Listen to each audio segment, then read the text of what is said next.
boy, I'm live. Yay.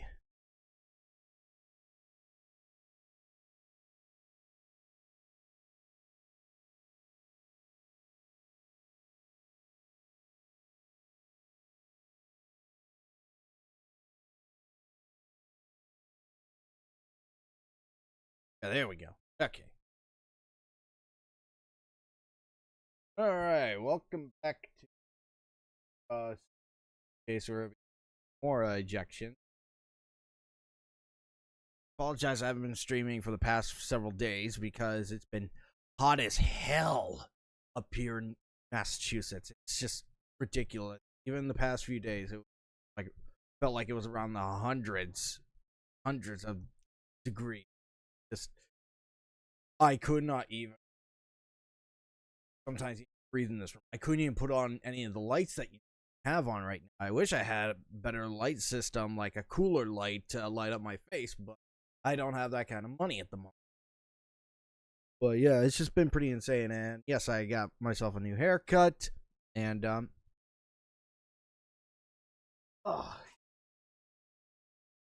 just want to get a stream out there, and then tomorrow I'll be trying my hands at Sonic Omen because I just heard about oh jeez, what was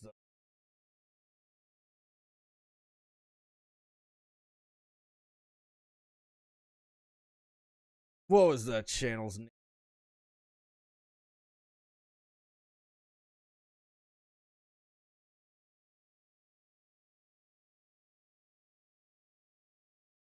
Oh, Slopes Game Room.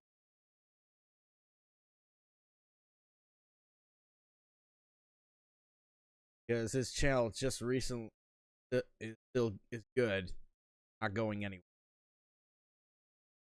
Yeah, I just recently heard about it from this about a few days ago, and I never actually heard of this game, despite the fact that I love Sonic the Hedgehog.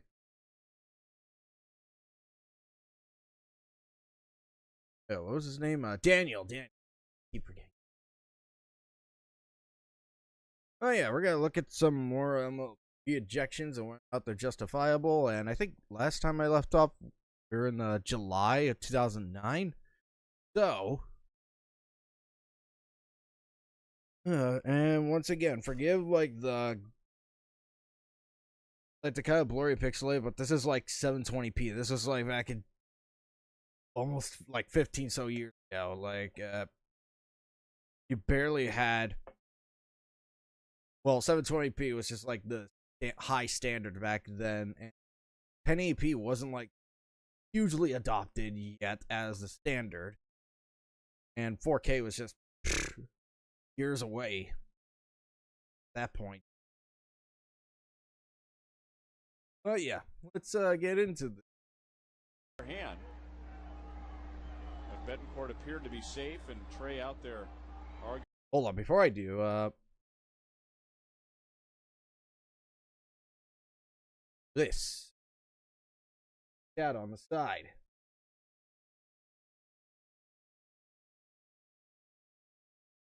Arguing for a long time with the crew chief Jerry Crawford. Is that Joe West? Looks like it. And part of the frustration, the call, I'm sure. Well, there he goes. The call by Jerry Crawford. I don't know what that was about, but Hudson. And whoa. He's nailed. Now let's see. They're going to throw he's out gone. Hop, and we've got a mess going on. Wait. He got the two people? So Hanley Ramirez was nailed by a pitch. Each team was warned. Now Badenhop hits Hudson.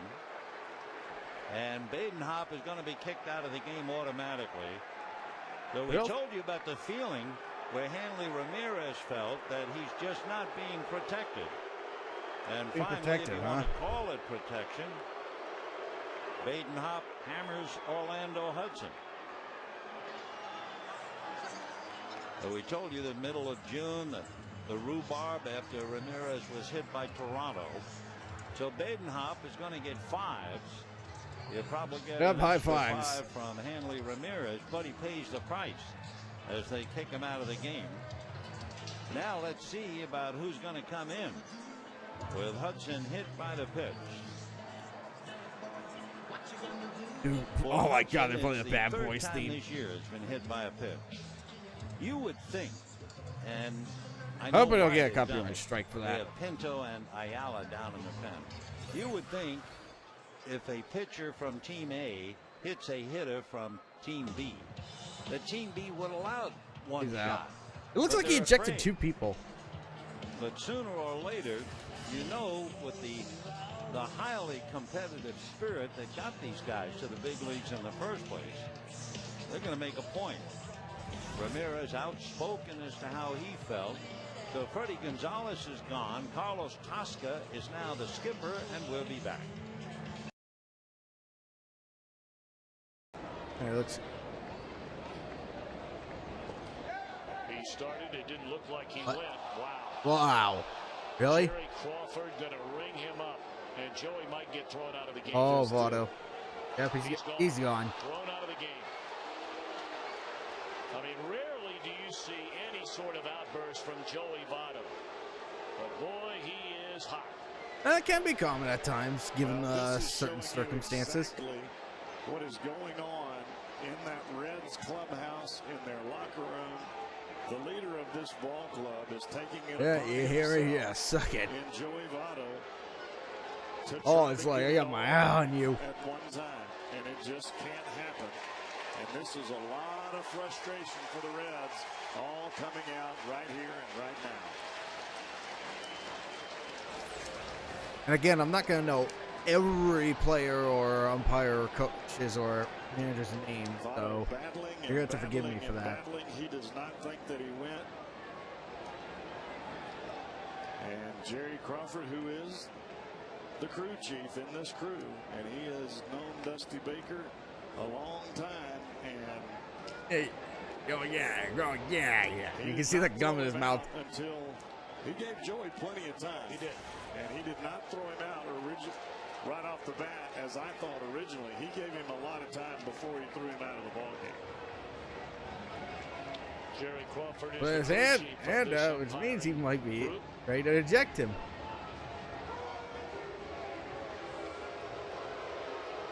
So here we are in the first inning, and the Reds' best player is out of the game. Well, that sucks. Meanwhile, A short lead by Derek. And the 0-1. A little low. Couple of breaking balls to start the sequence.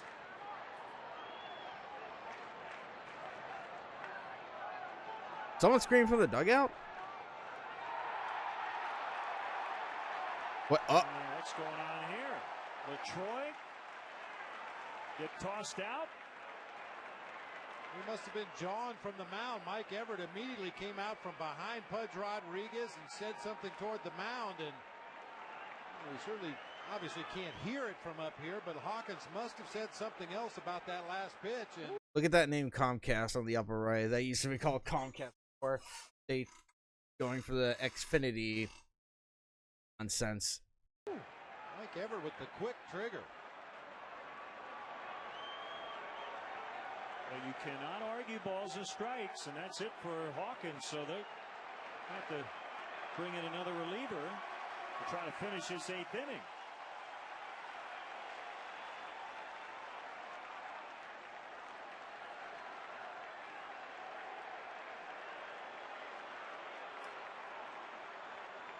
Oh, that happened fast.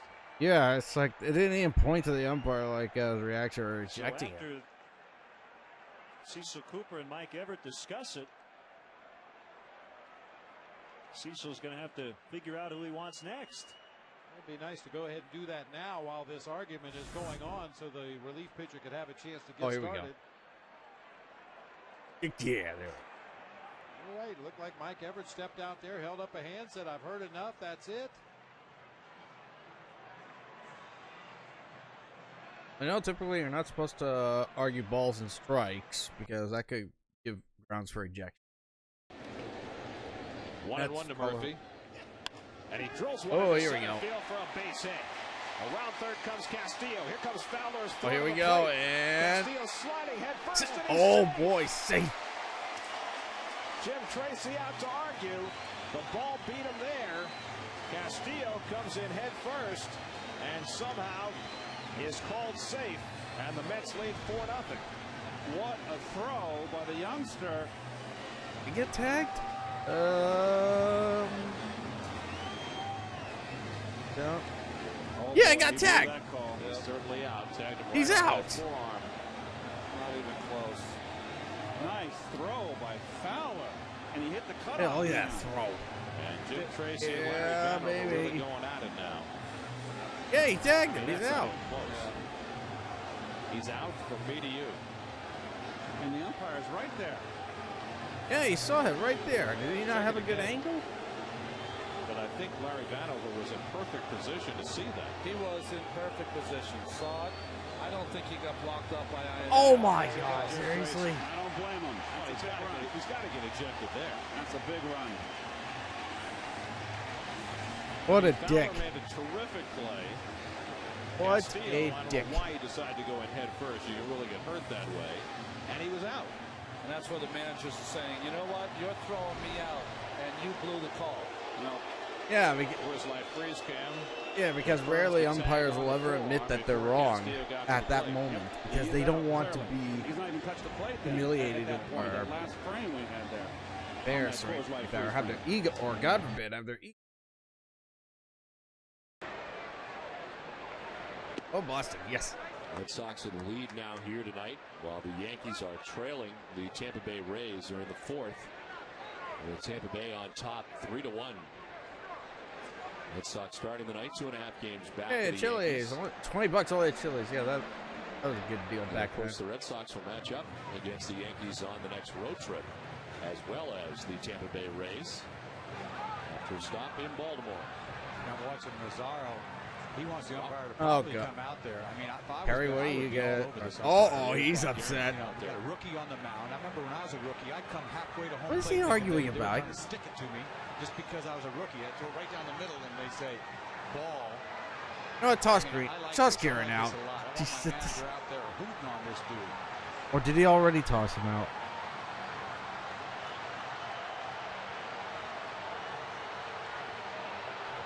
Guerin had been ejected apparently before he got there. We're going to have his opinion heard now. This pitch may not be a strike, but there were HD, several strikes yeah. during this inning. You see that ball? Ah, down okay. in. He didn't even think twice about calling this ball.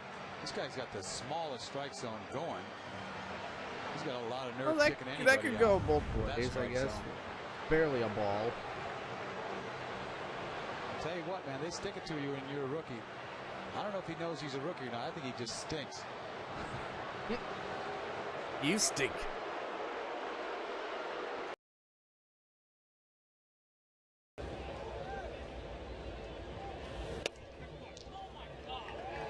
Yep, I heard that. Did you hear McCann?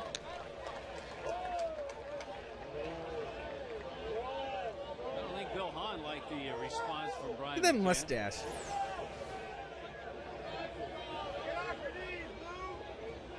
That is not a strike. Come on. Tugla, Hanley, Cantu. Out. Big double play.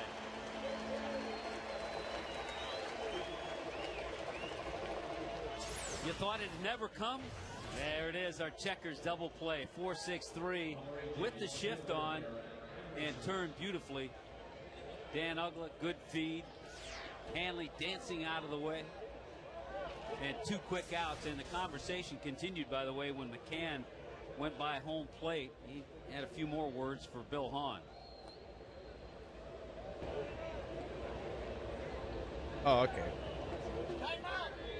What?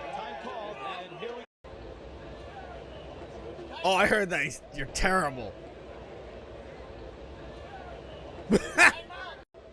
You're terrible. You're terrible. Oh, what?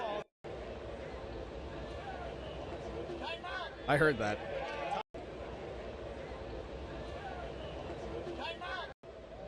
One more time. Okay, Grant, I was able to hear that clearly because I have these like dope and THX surround speakers, but it probably would have been much harder for me to hear with just simple yeah, yeah, I've had these speakers for like about 4 or 5 years now. Jeez, ever since like the pandemic began.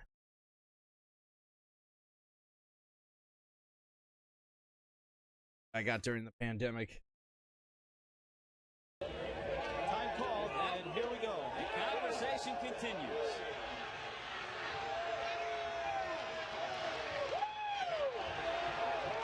Gonna get tossed. And again, we told you this goes back to an incident in Boston. Boston. When Bill Hahn tossed O'Flaherty, Chipper Jones, and Bobby. And I don't think Hahn was coming after Bobby. I think he was coming after McCann. And I think Bobby's trying to protect McCann. Right. Yeah. So, you know, just because I live in Massachusetts, I pronounce Boston. Trouble pronouncing O's. I don't pronounce it as Boston. I pronounce Boston. Because I'm not from Boston. More to Massachusetts than just Boston. In my case, I'm from the Worcester County. So, me going to Boston, it's I either drive there or I take a train, and I usually do the latter because driving into Boston is a fucking nightmare. I hate it. Anyone will tell you. Anyone that's driven, you ask anyone that's driven into Boston will tell you that they hate driving through Boston. It's better to just take a train there. That's only if you're like nearby Boston, or if you have a train that goes directly to Boston. Specifically for me, North Station. Not to say this conversation won't elevate. Yeah, he's just trying to keep McCann in the game right now. Yeah, like now he's going to his scorecard. That leads me to believe he may have thrown McCann out. Either that or he's getting Bobby's email address. Emails. He's going to tweet him. Bobby, what's on your blog? Bobby, can I put you on my Facebook page? Yeah, there we go. Hey, you can see that one coming all the way. I take that as a no. Hell no. I think most umpires don't use like social media for obvious reasons. Well, McCann still got the gear on. He's putting the gear on. And I know Joe West has his podcast. Brian McCann didn't finish things off with Bill Hahn when he came. Don't remember what it's called. Get ready for the next. The way he just wears his like his headset to listen to the audio is just silly. It didn't take long before he was gone. I think Joe West has his headsets set up like this, or something of that. And we'll join Bobby Cox. Villanueva in the rotation for that series. Ooh, what the? Hernandez throws the batted one, and down he goes on strikes. Second strikeout for Gallardo. Uh-oh. Hernandez saying, I got a piece of that ball, and so is Jim Riggleman.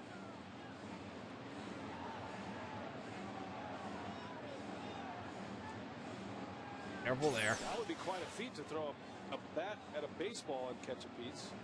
Oh, man, I think he's right. Yeah, it looks like he's right. Looks like he fouled it right in front of Jason. That is a foul ball. Yeah, Pretty foul. close, Yeah, Riggleman is in the face of Joe West. Oh, God, here we go, Joe West. Play. Well, at least it's not Angel Hernandez.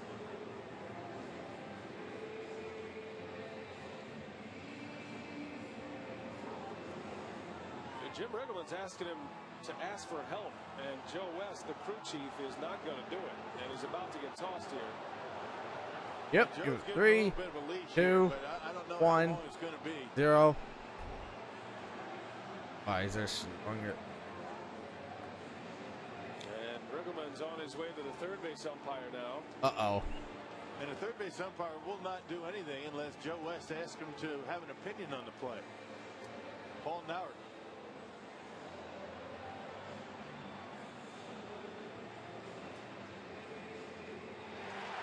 Oh, yeah, he's gone.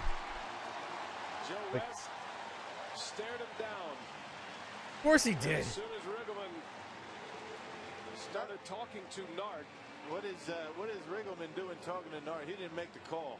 He can't say anything unless Joe West asks him. Yeah, I know. It's like, why is he different? I have no going to idea. Nart? It's like, it's not like he made the call. Talking about to the third base umpire. Now, as soon as Riggleman went to third base, you knew it was coming. It was almost like Joe West paused for a dramatic effect. And the second Riggleman turned back to Joe West and made eye contact. Do umpires still use like notebooks or such to write down who they eject, to keep track of who they ejected? Or do they just use their phones to do that? Third base umpire. That's it. If you don't believe me, you're going to go to somebody else. You're out of here. Yeah. Well, now the third base umpire is not saying anything, Jim Riggleman, unless he's asked by Joe West. That's the way it goes. I mean, I've said it before, like, if I were to choose between Angel Hernandez and Joe West, I would obviously go for Joe West over Angel Hernandez any day.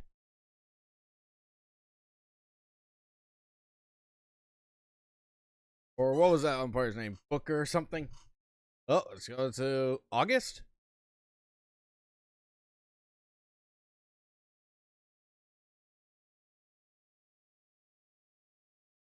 Yeah, August. Because he had a great career. Jump off. What the? Dealing with base? Oh, he's out. Oh, he's gone. He's ejected.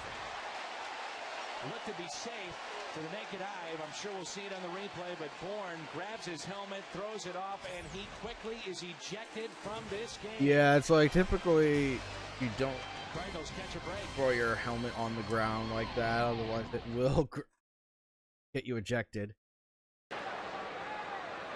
Wow, look at that score. 14-0 Boston's favor. Strike on an off-speed pitch. Zahn did not agree with the call.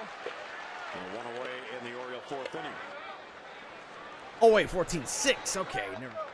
Hunter Wendelstedt is getting into it. Looks like with Zahn on the bench, who's Oh, boy. right behind Dave Tremblay, and Tremblay yelling out at Hunter Wendelstedt. Yep, here we go. Threw out Zahn from the dugout, and this is not going to be pretty. I imagine Terry Francona has a smile on his face Zahn watching comes out this after at that being moment. ejected and going to air it out with the home plate umpire, and now Tremblay trying to defend his player, but it's after the fact that Zahn has been ejected. Didn't like the call on strike three.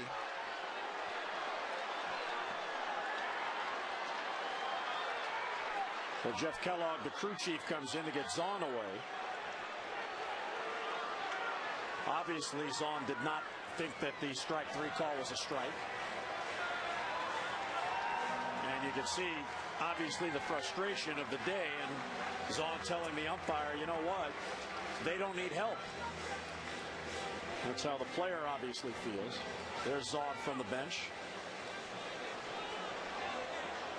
Here's the pitch that, I mean, obviously that's not the pitch. It was a curveball to Zahn for strike three that led to the subsequent ejection. That was the pitch that led to the argument, because Zahn was on the bench and started barking at Hunter Wendelstedt. Gives himself a great view. Pull to the right side. What a job by Weathers. What a job. yeah, look at how slow he took his time throwing that ball. It's like, yep, I know he's out. I'm just going to take my time. There was no rush for that. What a job by Weathers. After an intentional walk, Uh-oh. he walks the next batter.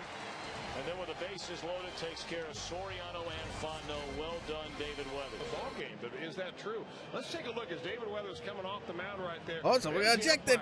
Giving him the sign of get out of here. And after that ensued a discussion between David Weathers, Dusty Baker, and Paul Emmel, the home plate umpire. Why are you getting yourself ejected? You just got these players out. So what is your beef? Twice. He said, why did you stare at me? I asked you that twice. And then after he was thrown out of the game, Weathers clearly, you could read his lips. He said, what did I do? Yeah, what did he do? Even Dusty is incredulous. He looks at Paul Emmel and says, you threw him out? Why? Why? Because he said to you, why are you staring at him? Many runs. Ouch. Oh, what happened? Dodgers haven't scored this many runs. Oh. The big fielder is hit, and I think they're throwing Mota out of the game. I think looking at him. He's tempted to run to charge at him, but he's not good. Lance Barksdale saying to fielder, and fielders probably say, why in the world would you throw at me in a 17-4 game? Well, let's look up and see something. Guillermo Mota and fielder. No. Fielder was 0 for 1 against Mota earlier this year.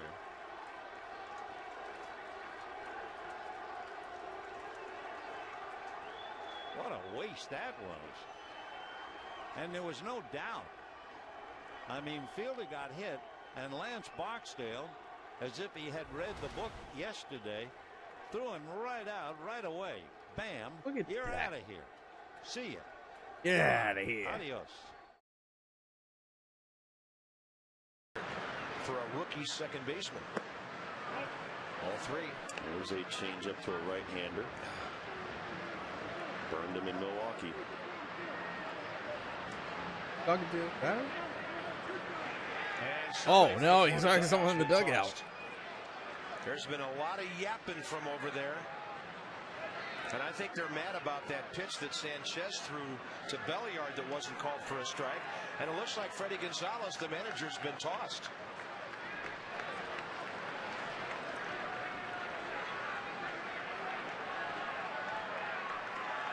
Florida manager ejected here.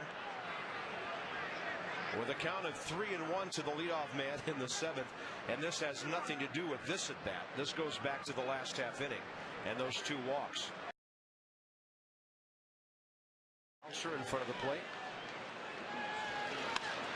And up the middle. Guzman. Got it. He did. What? Hold up. Hold the fucking phone. No, he's safe. Why did he call him out? He did. Out at first. Oh, this is going to be an argument. That was not out. That was a safe. First base coach Lorenzo Bundy not happy about it, and A.J. Hinch quickly out of the dugout cannot believe the call. Oh my God, Joe. 33-year veteran Jerry Crawford, and he is hot. Oh, Jerry. Oh, that's not Joe. They look the similar. Oh my God. One of Christian Guzman's best plays of the year. No, I think A.J. Hinch has a beef here. And now Jerry Crawford right in his face. You want to get in my face? You want to get in my face?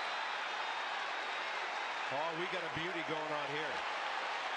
Come on, keep barking in his face. Keep barking in his face. Jerry Crawford and Ed Montague. Just don't call him a blue. And Mike Riley are the 3 most senior umpires in baseball. And Jerry Crawford really went right back at A.J. Hinch. Usually Bob Davidson does that kind of thing.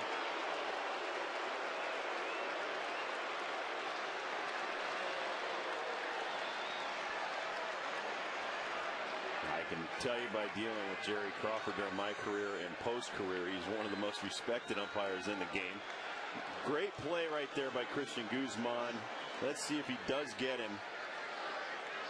I'd have to say no.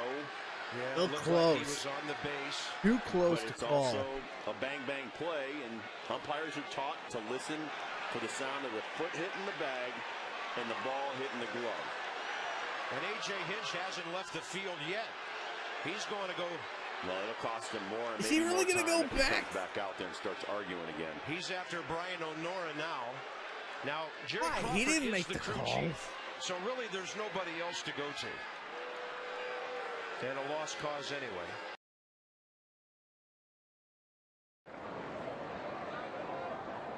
The 1-0.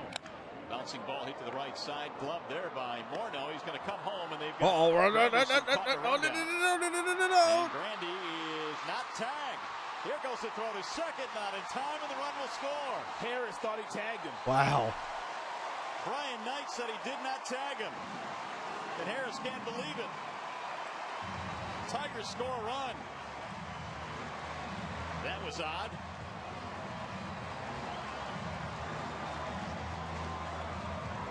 Well, it's going to be interesting to see this replay because it looked like he might have tagged him, and Harris was adamant that he did. Well, you can tell by his reaction after the tag. He might have got him on the shoe if he got him anywhere.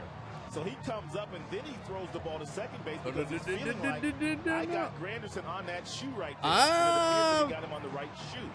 If he wouldn't have tagged him, he probably doesn't come up and throw the ball to second base. He continues to try to get Granderson out. What the hell? Look at that. No, come back here. Don't know. That's hard to tell there. Dave, Brian, what? He had a great view of the play. If you watch Granderson's foot after he hits his right foot, he kind of pushes it down to the ground because Granderson kind of stutter stepped after that, which is an indication that he might have got him on his heels. Yeah. Well, with Cabrera in the mix, he has added a spark to their team offensively. Oh boy. Hunter Wendelstedt now is pointing the finger at Ron Gardenhire and John Bowen. Yeah, he's gone. He's going to be gone. Gardenhire, who I think is still upset over that call in the first inning. And yeah, and he's gone. He's tired of watching this one already. Ego. Yeah, because his team is losing badly. So apparently the jawboning had been going on the entire half inning, and now Gardenhire will get his money's worth. I think Gardenhire initially upset at that play with Granderson back in the first inning when Harris felt like he tagged him on the Yeah, foot. that's what Gardenhire is So it upset wasn't gonna about. take much to set him off. Well, I mean, why else would he get upset? It's funny. I had a chance to interview him earlier today. He was just as nice and just as happy. Hey, now look at him. Ready to roll. Oh, he's a great guy. Oh, for sure. I'm sure he is, but I've never met him before, so really and I don't know if he's still very, around. Very well, and very good guy to be around, but this has not been a very good start to this game tonight for the Twins. I think that first play kind of set him off. Yeah, there's no question. I mean, he was upset at that, and he continues to get some parting shots in. Scott Olger, the third base coach, usually manages the team.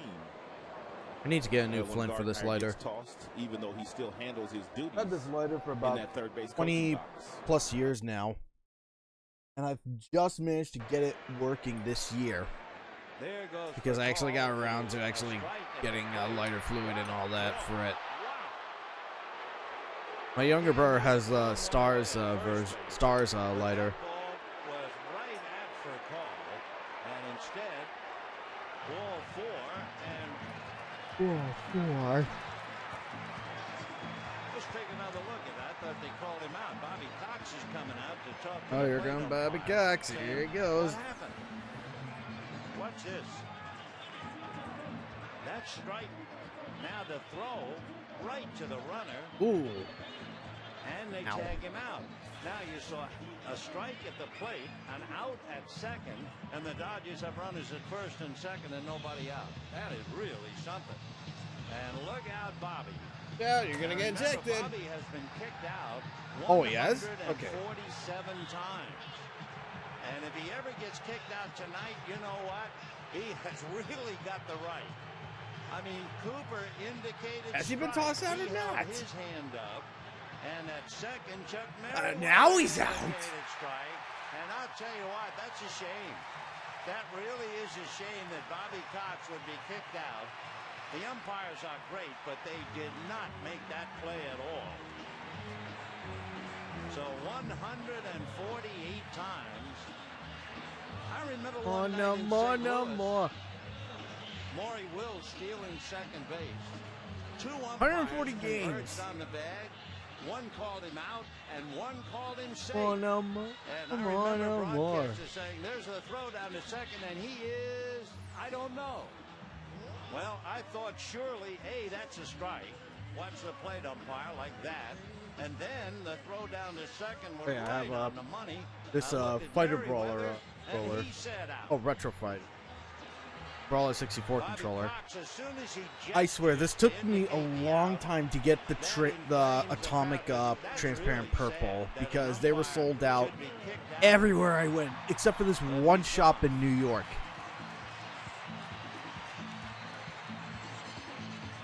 Hang in there, Bobby. That's the darndest thing. We're And it's all wired, but I managed to get an adapter for it from Hyperkin. The other indicates out, and the results Which in ball reminds me, 4 I need to and look safe up at something second. real. Bobby, we understand. Yeah, I just don't understand how you get ejected that many times. Back goes Anderson. She is gone.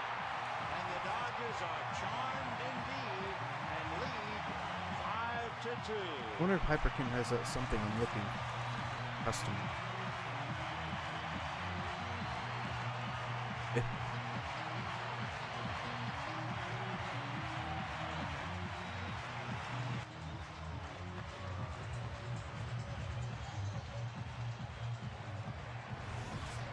Jerry Turner in the Atlanta clubhouse has to be careful of the front. Hey, I saw her standing there. Red hot, angry at Eric Cooper. Just 17. Continues to write No, names, but I'm. and we will pause I'm for waiting. this.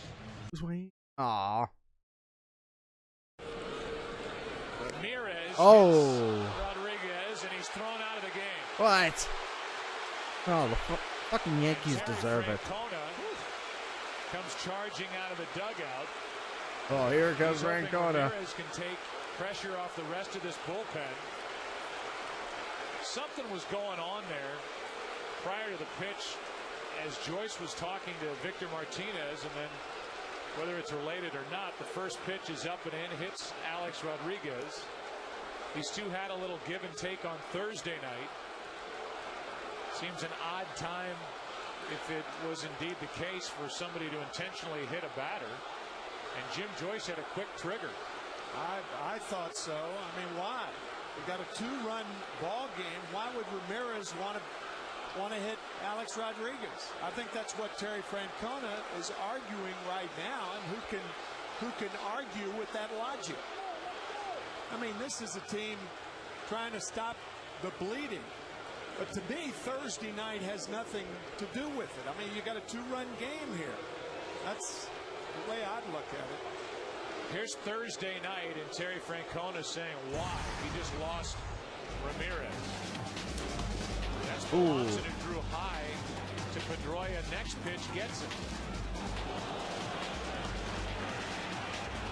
Then Pedroia and Posada walk down the line. Here's the pitch to Teixeira that just is an up-and-in pitch. I mean, yeah, that's part of the game. Too it's much into that. Yeah, it's part of the game. But it was up and in, and then on the first pitch to Alex Rodriguez, that one rides up and in, hits Rodriguez, it looked like on that padding on his left elbow, and immediately Jim Joyce throws Ramon Ramirez out of the game. Well, if you retaliate against a team, you don't pick a 2-0 team when you're fighting for a pennant to retaliate. The way I look at it. I agree with you. I mean, yeah. Boston needs to win this ball game. Absolutely. They're in danger of falling 5.5 games out. They come in having lost their last 4. Their bullpen is already worn out. You just bring Ramon Ramirez into the game. If they were intentionally trying to hit somebody, they wouldn't burn Ramirez in this situation. You wouldn't think. And Jim Joyce immediately threw Ramirez out of the game, and there's really no argument on the part of Terry Francona.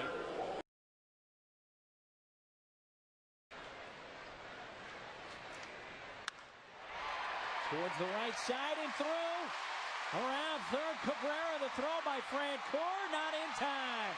Or did he touch the plate? No, he didn't. Wait, what? By Francoeur, not in time. What? Or did he touch the plate? What? No, he didn't. Did he not touch the plate? Not in time. Or did he touch the plate? No, he didn't. What? He's called out. What do you mean? I thought he did. Barksdale, the plate umpire, says he never touched home.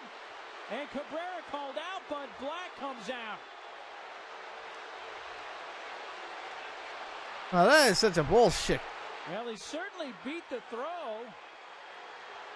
And the plate umpire never made a call until the catcher Snyder turned and tagged him and then called him out.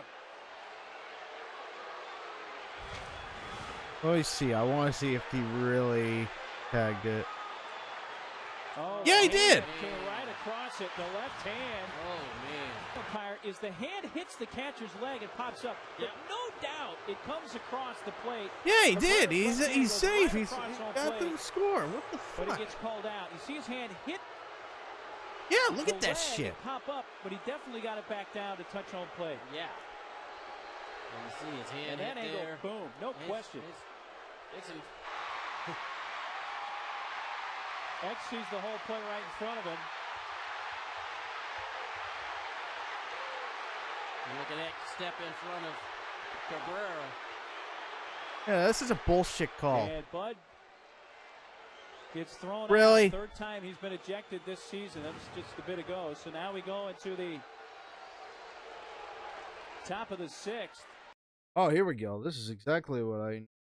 Disappointed. Left the game with a lead, and Caps hits Pujols. And Caps has been thrown out of the ball game. Oh, boy. Well, you can't hit a superstar, apparently. And Caps has been run. And now, after Pujols passes Caps, he has words for him. And John Russell wants to know why Caps was run. Why would you convert HD well, to if 8 the plate umpire points? I'd rather see him do that than give a warning. Because if you give a warning, well, that means you thought he was thrown at. And if you're thinking that something was done on purpose, well, then you throw the pitcher out of the ball game. But, you know, in this situation, I really doubt that he was hitting him on purpose.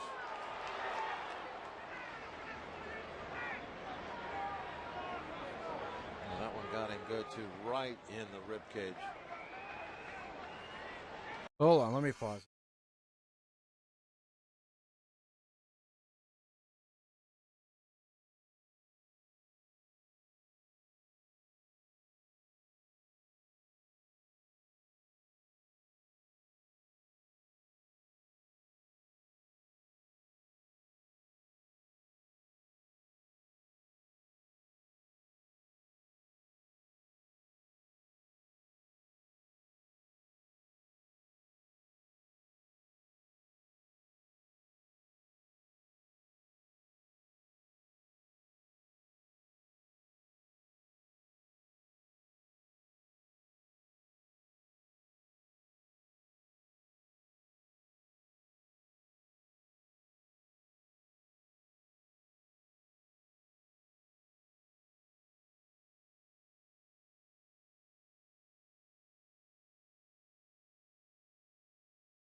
All right.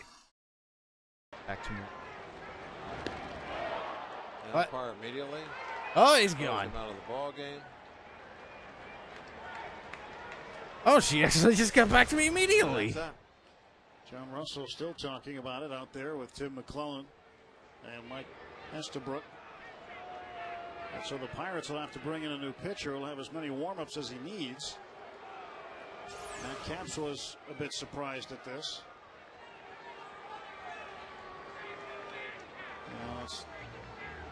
a double disappointment because it's not the pitch you wanted, and then to get thrown out as a result.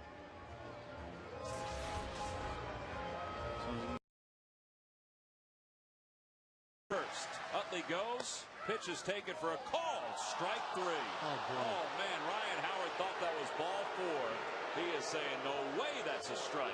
But Ed Rapuato is the one that counts. And he punches out Ryan to finish up this 6th inning. Phillies strand 2. We'll let you decide. Is it a ball? Is it a strike? All right, hold on.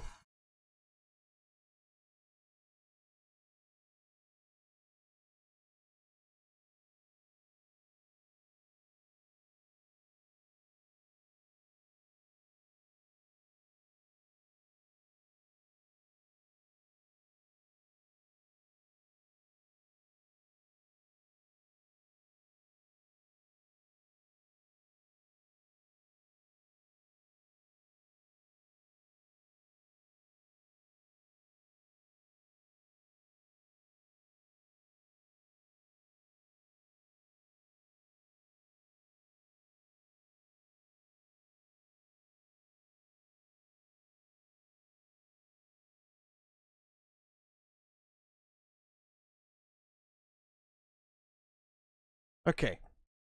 A little low. We go to the 7th. With the bullpen, because this game is winnable. 1-2 the count to Wes Helms. Oh. And somebody is saying something. Is that who is he throwing out? Is that Victorino he's throwing out? He just threw Victorino out of the game, I think. He did? How about throwing that? his hands up in the air? You got to be kidding me. Come on, Eddie. He's better than that. He said to Ryan Howard, and he go, "It's hot out here, big boy." And you know what? The heat seems to be getting to him. I mean, here. that is just ridiculous. So he throws his hands up in the air. And Ryan, he just pushes Paul Bacco out Uh-oh. of the way. Bacco's trying to hold him back. Oh, man, That's all Paul's trying to do. Be careful, well, Shane's got to be careful get here. suspended, you know. You know, they've used up Francisco, too, as a pinch hitter. You throw a guy out center field. Come on. That's ridiculous. At first I thought, well, maybe he's pointing to Jimmy. Yeah, I did, too. I knew he wasn't pointing to Lopez because Rodrigo didn't say anything. That's just not good. No. I mean, nobody in this ballpark saw Victorino put his arms out. Right, except him. And you know why? Because he's... Wait, what did he do? And somebody with the 1-2. Is that... He just threw Victorino out of the game. Why? He seems to be... And he's trying to do. That's just right. On Ryan. That, but that is so Pirates. I was trying to end the instant worth. Watch behind Pedro What's Feliz's this? right leg. This is as the pitch comes in. He throws him out for that? Are you kidding me? Put his arms up in the air. You saw that. And, yeah, but that's, I mean, come on. What a I'll tell you fucking what, I don't think I've asshole. ever seen a guy get thrown out that far away. I was just going to ask you if you ever saw that. I mean, I've seen guys, you know, get thrown out by a home plate umpire in the bases or something. Yeah, but never out further in the field. After an inning ends, maybe they're out there taking ground balls. Just and for they stretching do your arm out? Are something, you they'll throw 'em kidding? out, but not from the outfield by a home plate umpire. I guess stretching is forbidden in MLB, according to the umpires. Or that one in particular. Chance for 2. Bad throw there. They get the out call and the out call at first. They get a break from the second base umpire, Chris Caccione. They got the neighborhood call. Wow, they got lucky there. They did. Looked like that throw. Here comes Piniella. Piniella chasing down Lou. Chris Caccione. Oh, Lou Piniella. Here comes Lou. Watch it. He's going to pull it up. But he's going to go at theatrics here. Yeah, just from the naked eye, it sure looked like he was way off the bag. What? It's just watch him go nuts. Well, let's revisit that double play that closed the Cubs out. No, I want to see Lou Piniella kick his hat or something. About a foot off the bag before he even catches the ball. Now, Huey, as you know, you played in the middle of the infield for more than 10 years. If you'll get the neighborhood call typically, if on your own you field the ball and you skip your feet past to kind of save your body on a hard slide, but that ball took him way off the base. Yeah, and you can understand Lou's frustration. Yeah. Chris Ciccione just throws him out, but I mean that was just a missed call. What? No theatrics coming from him? Really? And let you know.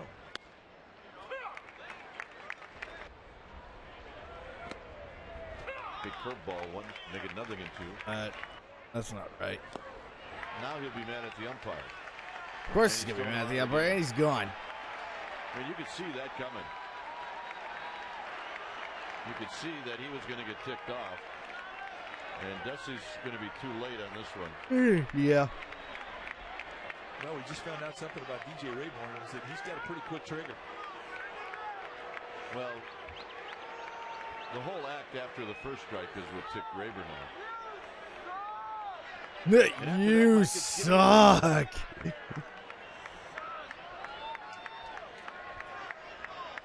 Strikeout number 7 for Matt Cain. Listen, Rayburn didn't want to hear from Dusty either.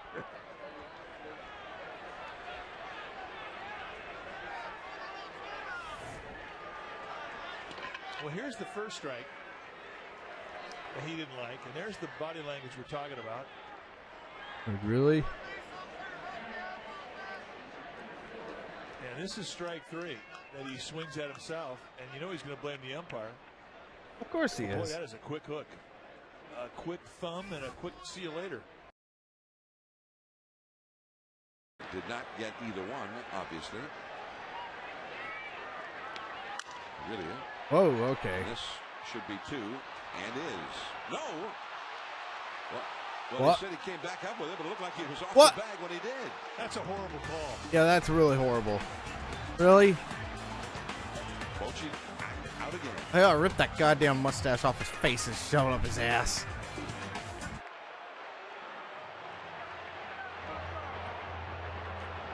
Tonight, the Bochy went out. They had a problem with Hahn. Hahn blew the call the first time, and did he blow it this time? Yeah, he did. He reaches down and he pulls his foot from the bag. What? And Hahn, What for the the second time tonight, has blown a call. And it Yeah, has he favored did. The Dodgers. I don't see how Hahn could even see if he had the foot in the bag or not from where he was standing. What an asshole. Bottom of the second inning. Uh-oh. Oh, here we go. Here we go. Oh, no. Here we go. Oh, my God. He's ramming him down. Oh, Jesus. This is bad. Bad, bad, bad. It's like the umpire's just going to stay out of it and let it resolve itself. You Max.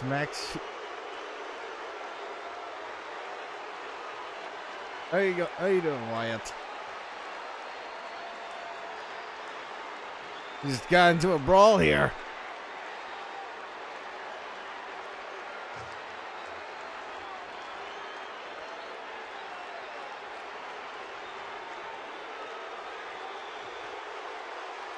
Oh yeah, I always like it. Especially when it's my favorite team, the Red Sox, getting involved. I remember there was like one instance where it cleared because David Ortiz was making a run to a base, and the pitcher, I can't remember his name, he was taunting Ortiz, saying, run to first base, and Ortiz just charges at him, just starts going fists at him. I don't remember what year that was in, but that was like I don't think Terry Francona was managing the team at that time, because that was John Farrell. He's got to be ejected. Yes. Wasn't fucking Bobby Valentine. He was terrible. He's pitched well all year, pitching tonight. He's got to go. Well, nothing has changed, right? I mean, nothing happened this past inning that the Red Sox did. Terry Francona and Jim Leland talking here down the first base line. The two are friends, have been for a very long time. They're discussing. Oh yeah. Hey, see how they're smiling? Terry Francona put Jim Leland on his all-star coaching staff. John Farrell involved. Well, you see, this is where it all began last night. Penny just going after him. You knew it was going to happen. You know, Euclid just took first base last night, but tonight, you see, right in the hand, it cost him the game. He came out of the game later. Yeah, that's not bad. Up and in on Martinez. retaliation right away, first inning. They tried there. And how about that? And that's the straw that breaks the camel's back there.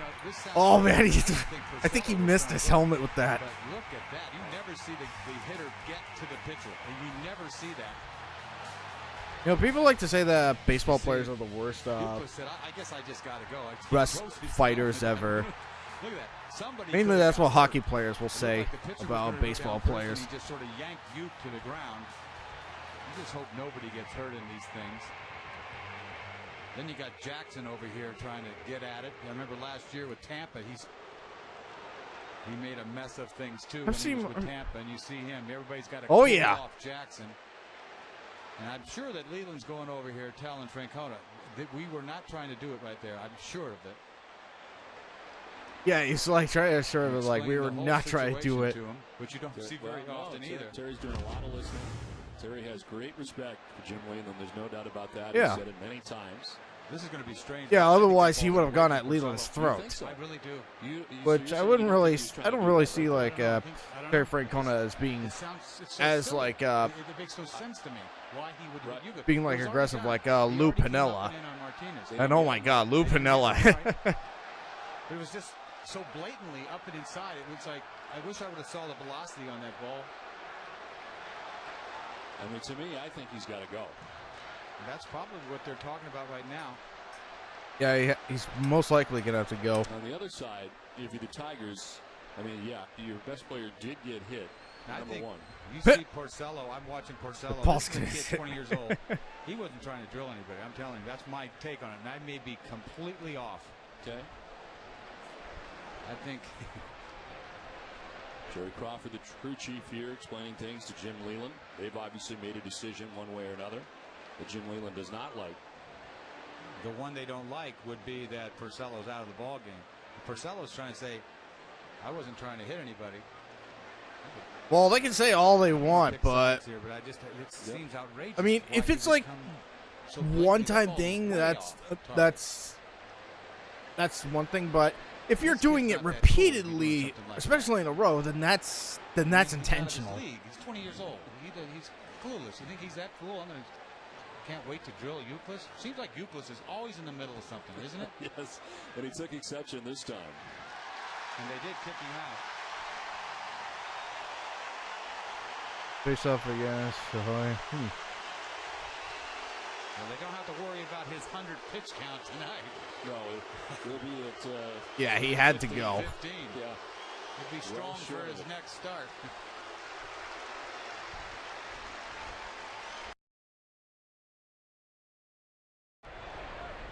Oh, you got the Red Sox again. Runner goes. What? Veritek Oh. swings and misses the throw in time. Oh.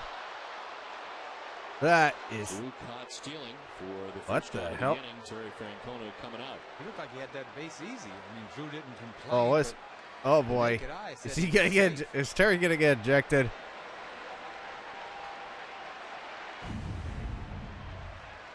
Let's see gone that on a play. Decent jump. You see the throw. Looks like he's going to get in there easy. Yeah, I think he's Got out. him. Slide sort of slowed him up. Yeah, he got him. Yeah, he's out. So, as much as a Red Sox fan I am, he is out. Through the base. And Francona is hot. Here Oh on yeah, the and he's side. gone. Get ejected. Scott Berry, young umpire, not enough. Sends Tito to the clubhouse. Not often you would see Terry Francona like lose his cool. Emotions flying around here after that. Bench Like clearance. usually when he loses his cool, he'll spit whatever he's chewing out of his mouth. It's usually a gum, but it always looks like he's always chewing tobacco. Yes, chewing tobacco or something, but I don't know. Well, he's over the top tonight, Terry, huh?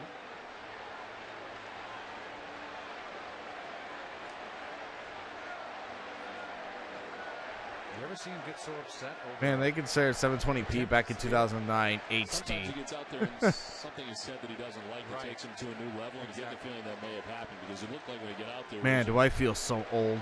Reasonable conversation, and things took a turn there. Whatever Scott Berry said to him initially, he didn't like. Yeah, got him fired up. We'll never know what happened, what was said there. We'll have to be privy to the conversation he had with Leland. That's the one I want to know.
Hold on, I'll be right back. I gotta figure.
I think that might have been a woodpecker knocking on my roof there, because I could hear knocking where my skylight window is.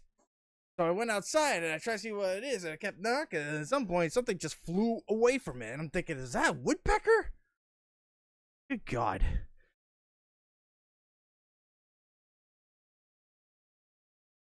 I know Bobby Cox got ejected, has the most ejections on his list.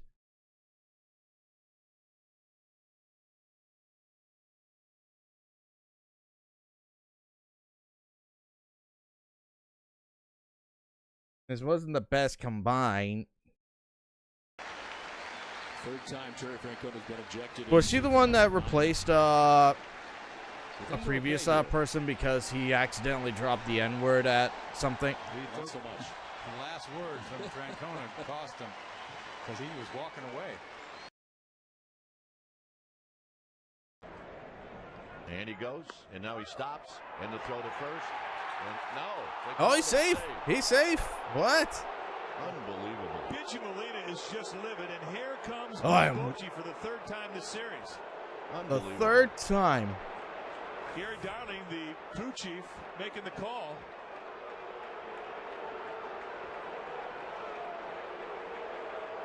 Well, he definitely didn't touch the left hand. It's a matter, did he touch the right hand? Yeah, he's safe. Like, what? What? And he's gone. And the skipper just Look at how hot they're getting. I think he's been hacked off for 3 days.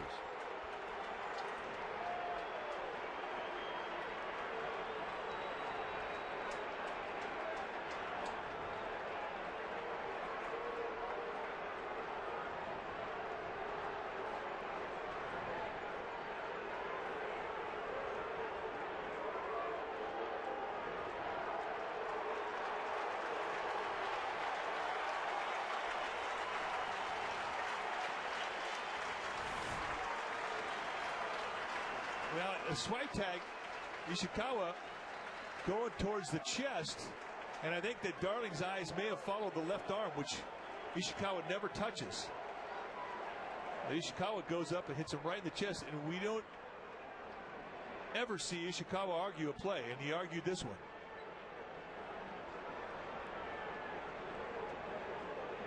Oh, Comcast.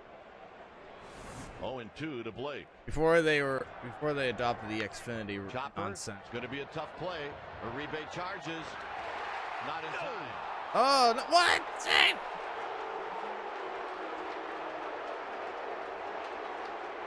Oh, yeah. Here he comes. And here comes Ron Wotus. And again, Travis Ishikawa arguing.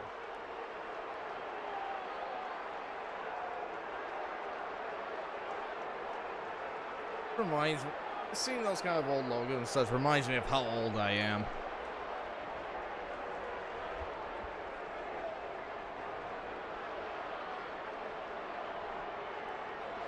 And he's gone.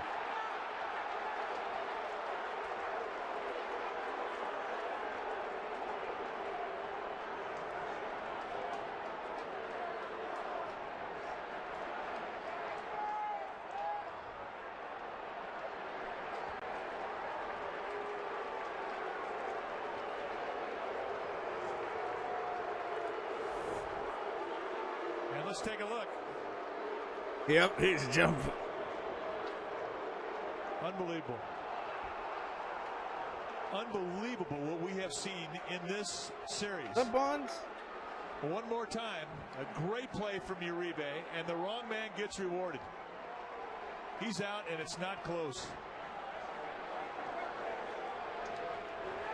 And you can see the anger and the emotion.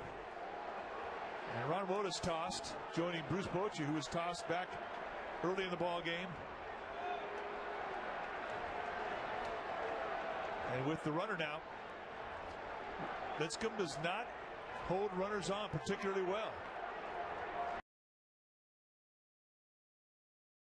Are we still on August? Oh my God, we're still on August. Where's Arizona? Oh. Yeah, they're in an inside. They're in an inside stadium because you can see the shadow. You can see the light going through the roof. Like, I have mixed feelings about those kinds of things. On one hand, it's really convenient, especially if it's in a really, really hot, humid place like Phoenix, Arizona, because that's just fine, because that's like around the 90s and 100s. But I don't know. I always like an open roof baseball park. Left field. This is there. Mark Reynolds coming That's just me. That's just my opinion. John Ross just got thrown out of the game. He's thrown out of the ball game.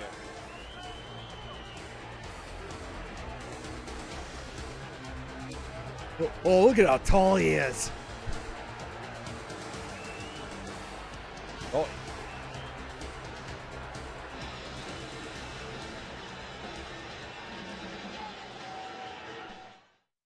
Yeah, right. Yeah, Ranch is such a tall man. Stop playing that music. I don't want to get a copyright strike.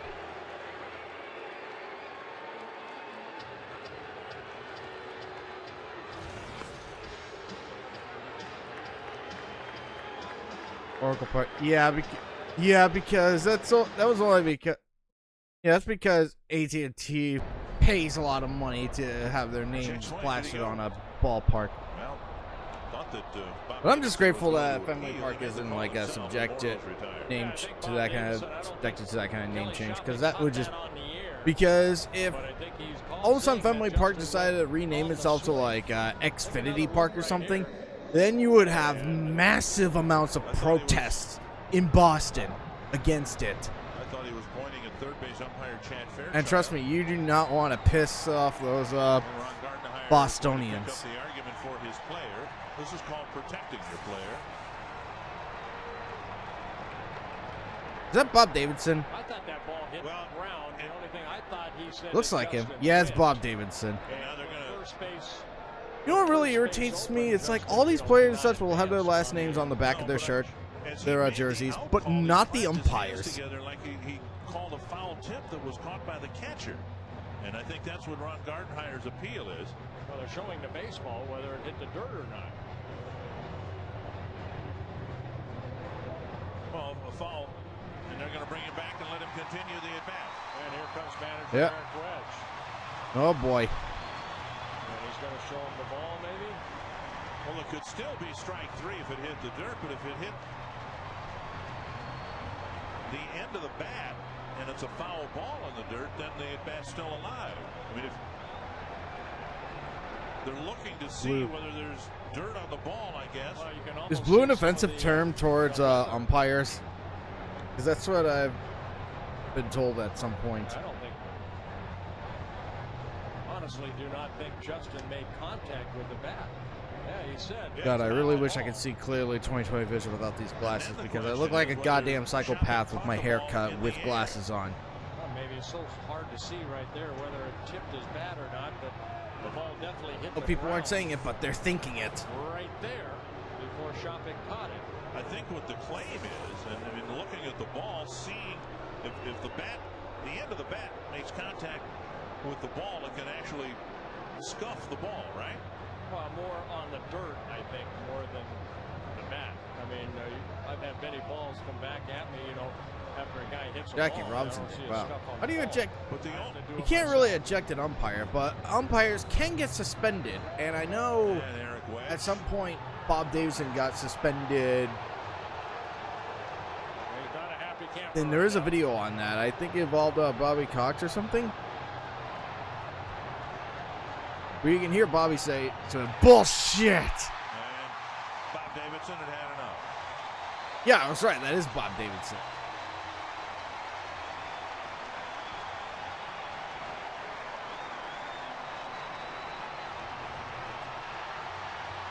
Yeah, well, yeah, yep, that's definitely Bob Davidson. He loves to bark at them. Jaw to jaw.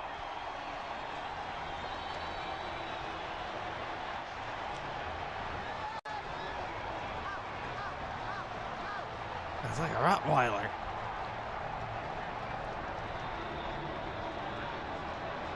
That's as close as you can get without physically being in contact with an umpire. Yeah, that's quite impressive. That was outstanding. With the ejection comes a fine, and Eric Wedge wanted his money's worth. That was worth the price of admission right there. That Oh, really yeah. was. You don't see, Bobby Cox is a guy that would do the same thing. You just hope that both those guys have good breath. At Best Buy, one of the few advertisements you see back in the old days that has not been subjected to bankruptcy and closure. Did it happen again? Yes. This time I think it's right. Out of the batter's box was Paul Yanish, and Dusty Baker says, can this happen twice in 2 innings?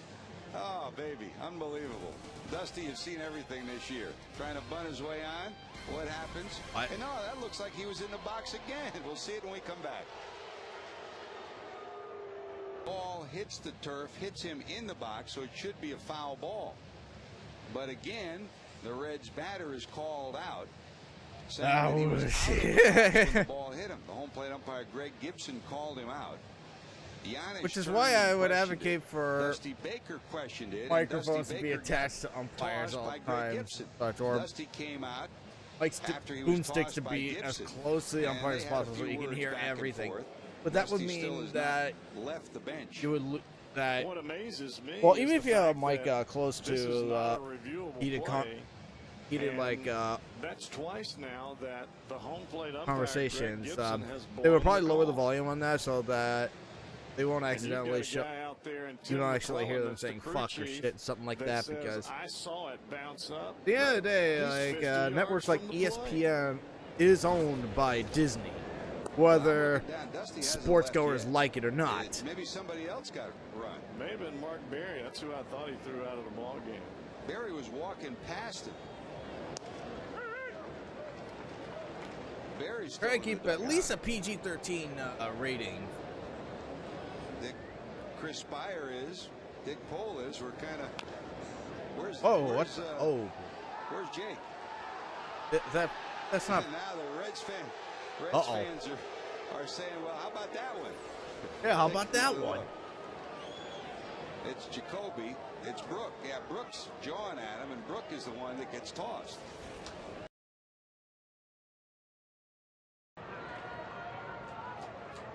Try to read a little. Nix goes. Throw to second base is that in time. What? And now he's saying Crosby pushed him off the bat. You pushed him off. You pushed him off. You pushed him off. That's a strange call. That is strange.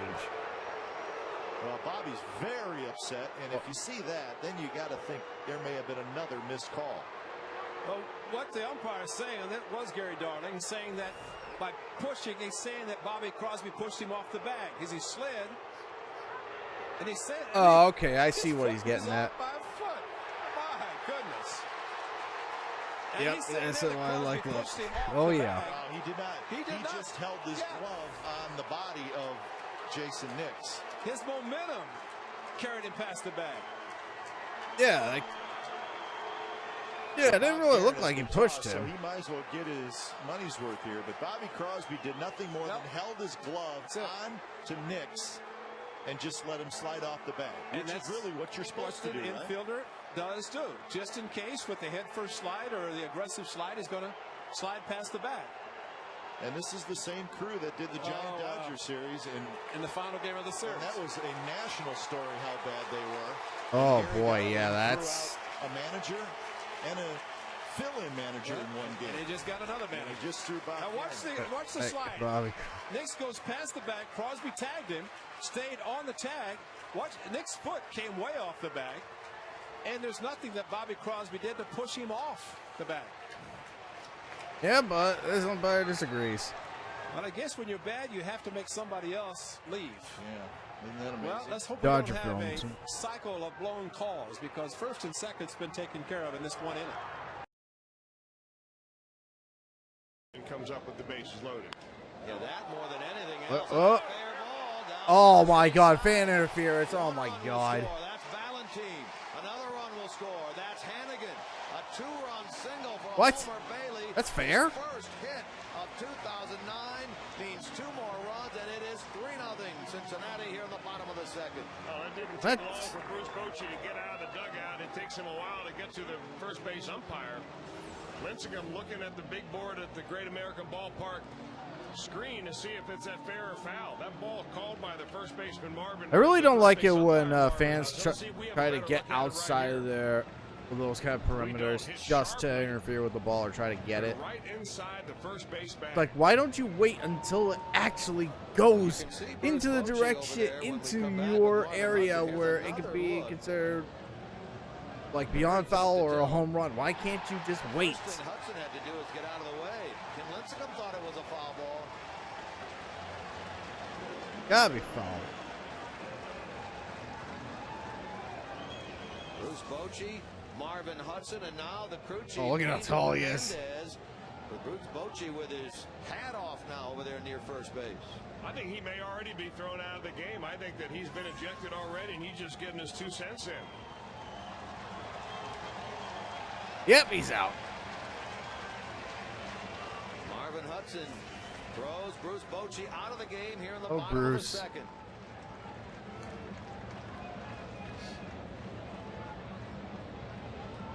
Well, the Giants have had their share of umpire controversies in the last week or so. They had a couple of coaches, in addition to Bruce Bochy, thrown out of a ball game that they played against the Los Angeles Dodgers. And Bochy will hit the showers early Carson tonight. Hill ball. Light shade to the opposite And a field. bird. Francoeur runs. Oh. Ruiz's throw.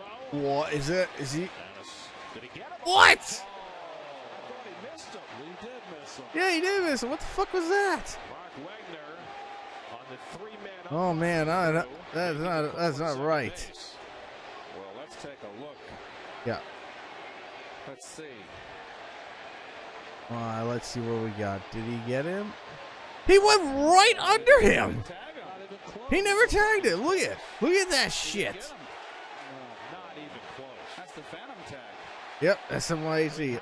Yeah, look at that shit. He never tagged him. He went right under his leg. Between the glove and the helmet. Oh, you fucking toss man, Will. Are you kidding me? To get thrown out there. That's just a terrible call. It is a terrible call. Oh, yeah. Though I don't know if there were like a subsidiary to Comcast or something like that. Coors Light, yeah. Oh yeah, it's like you can get your camera name.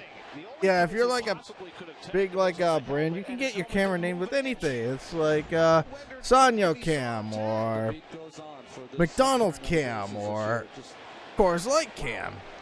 It's just a freaking camera. But hey, we pay money just to get our name on it. Kind of predictable up there. He's looking for something to pull. Is this the same game? Strike three call. Back-to-back strikeouts for Park and Sheffield. Yeah, I think it's the same game. Tossing the bat in frustration has been ejected.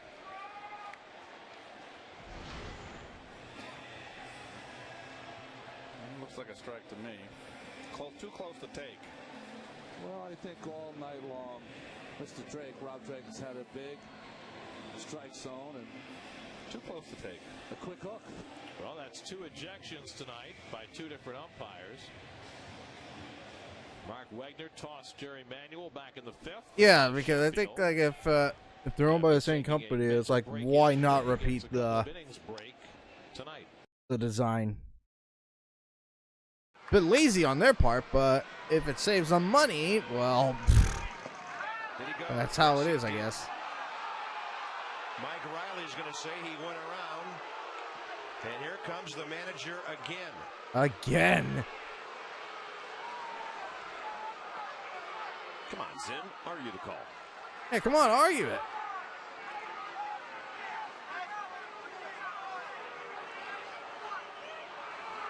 See if he goes around right here. Ryan's the plate. And Riggleman has been ejected. What? Yeah, that went past the line. Ryan probably did go. Yeah, he went. Yeah, he did. And that's costly in more ways than one. There's the plate. He crossed the plane. First strikeout by Burns tonight, and the manager ejected. I think we could see the frustration boiling for Jim Riggleman. First of all, the Nieves play at the plate. Then secondly, the relay beaten at first base apparently by Padilla, who was called out, and now this. You know, and this is an umpire and a manager who've been around a long time and respect each other. I mean, that never got ugly, but Jim said whatever he needed to say to get tossed. Well, and I think he probably said, listen, guys, you're not going through the motions here. There's 40 games left in the season, and we don't care what our record is. We're playing these games to win. All set to go. Milwaukee logo. What does that look like? Oh. Did he catch it? Oh my God, he caught it. Ah, look at that. Yeah, he caught it. Wait, it's still in play? Going to third base is Brutland. Francoeur says he caught it, and it looked from here as though he did. But the second base umpire, Rob Drake, said no. Francoeur just realized that he had made a safe call, and Jerry Manuel was going to come out to argue as well. Francoeur already had an egregiously bad call go against him on Friday night on a stolen base attempt. Let's see here. What's it look like? Up and argue like that, it means you know that you've made the catch. It wasn't even close. Not even close. When argue like that, it means you know that you've made the catch. It wasn't even close. Yeah, he caught it. He caught the fucking thing. Unbelievable. To sell out like that. And look at his wrist fold over. Boy, he got lucky. It looked like, man, he might have really hurt that wrist. Oh, picks. He didn't realize that the safe call had been made. Oh yeah, I think it all depends on like what teams are playing or what's broadcasting and whatnot, or maybe at what stadium they're at. How many horrible calls can we see? Yeah, but he called it. Not just against the Mets, against everybody. The base umpiring in Major League Baseball this year has been atrocious, and that's just If they maintain that call, it's gonna be. I mean, all hell is gonna break loose. That wasn't close to being a trap. There was no question that that was a catch. Yeah, that was a fucking catch. If they still maintain their original call, that's gonna be a bullshit thing. Is the crew chief. There's no replay here. You can only have replay on boundary calls, so it's up to the umpires to find out boundary if somebody call. got a better look. And now they say out. Oh, okay, so they reverse it. And the inning is over. Well, good for them to get it right. Of course, Oh, here he comes. Going to come out and try and get an explanation for why they changed it, but unquestionably, Frank Core caught this ball, folded over his wrist, and came up a little bit injured on the play, but at least he gets the benefit of the umpires overturning the call and getting it right. Yeah. Down to the bottom of the ninth, 9-6 Philly. Jeff Francoeur laying out and catching that. Yeah, that was definitely. Boy, just pulled up that wrist in time because that folds over, and then Francoeur, of course, knew he had caught it, came into Drake and said, "Boy, that was right in the glove." And Yep, look at him. Yep, he's gonna get tossed. For his player, Yep, he's out. taken away. Sorry, man. Well, but you're wrong. I mean, we've talked about this so much this year.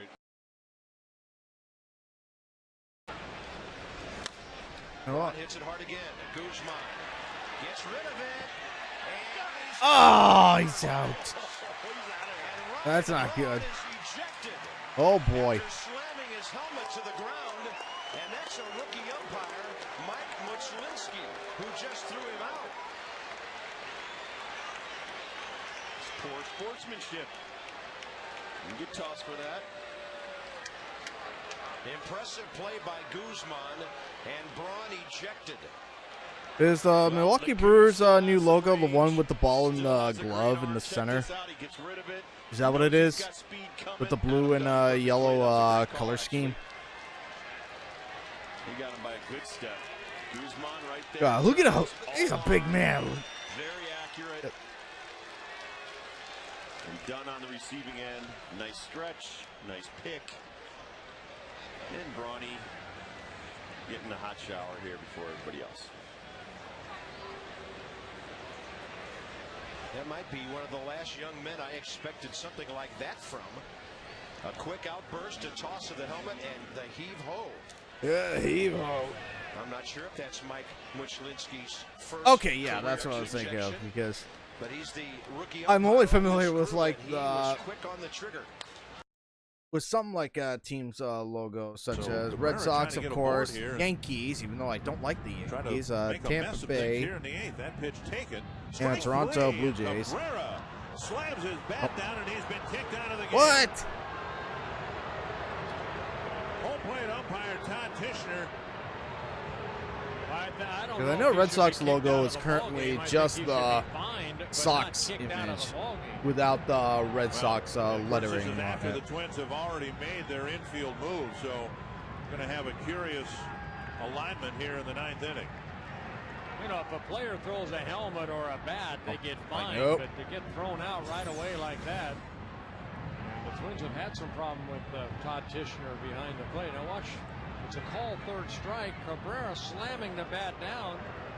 Then home plate umpire Todd Tishner threw him out of the ballgame. The check swing I can see. It looked like the barrel of the bat went through the hitting zone. I'm trying to remember And which state Cabrera looks in like frustration Minnesota. slammed the bat down, and Todd Tishner took it personally.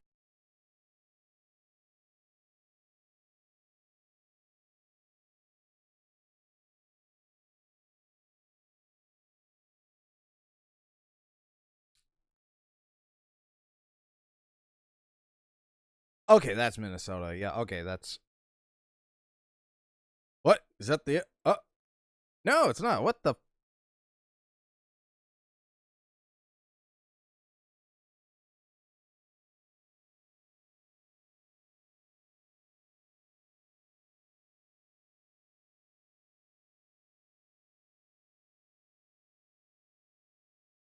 Yeah, I don't know why, but I thought I got like Minnesota State confused with Montana.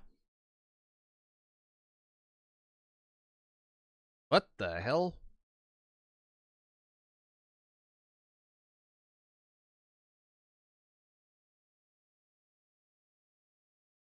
Oh, for a second I thought I lost internet connection.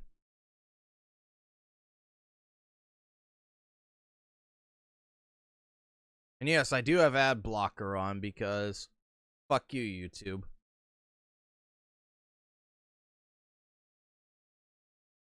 And I do have Gray J installed on my computer as well. Laying out and catching that liner by very quick out burst, a toss of the helmet, and the heave ho. I'm not sure if that. All right, here we go. So Cabrera trying to get aboard here, and yeah, the thumbnail. Make a mess of things here in the 8th. That pitch taken, strike 3, and Cabrera slams his bat down, and he's been kicked out of the game. Oh yeah, so the next video would be September 2000. Garrett Anderson now. This would be like postseason, I guess. It's a game or a drill that has disappeared from baseball, and it's the pepper game. Kids growing up today probably don't even know I hear what it's about. Now, Jim Wolf. Did he just toss Bobby? I think he did.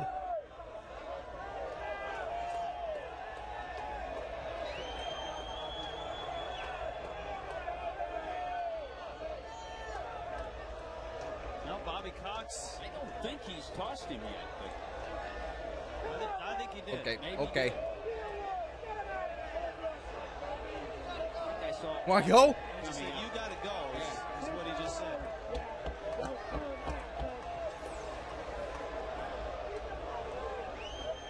Yep. Yeah, there he is. Yep, well, there he goes. You can see this coming because Bobby's been on, hey, there you go. On the same page all night. Hey, you can read the lips there. So it really was just a matter of time. All right, then. He still has his hair, full set of hair, unlike many umpires. Bobby is taking his time. Yeah, he's really taking his time. Yeah, it's like, are you really taking your time?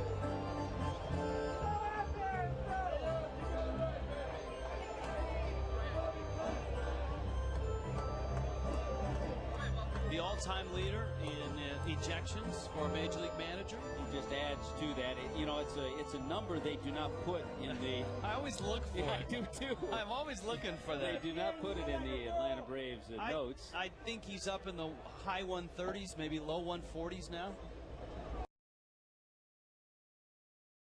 One out, man aboard. Oh, okay, hit him in the shoulder. In a royal, picks it up, throws to first. I think that hit Escobar. LaRoche to third.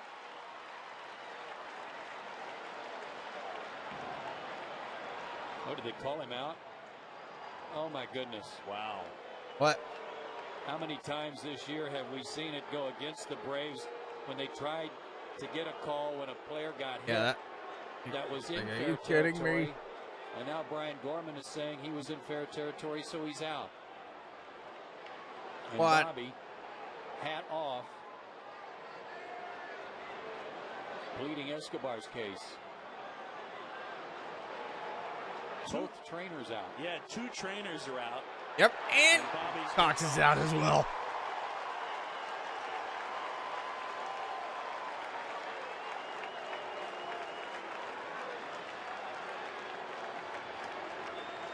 Bobby arguing that I think Bobby Cox does have the most ejections. He got hit, and you know what? I'm not so sure he wasn't. He got hit in the back of the neck, or he got hit in the head. Yunel is limping. Yeah, it is Bobby Cox. He got his helmet off, but he's limping a little bit coming back to the dugout. Yeah, 162 The ejections. Royals taking some warm-up tosses, and Jim Lovell's escorting Escobar back into the dugout, and Bobby Cox ejected for the 150th time in his career. 150th time, you hear that? Strange just to see it happen in that the pitcher gets nailed with a line drive, the runner gets hit with the throw, and the umpire is getting yelled at by the manager. Fair territory, was in fair territory, it looked like, as he was striding to the base.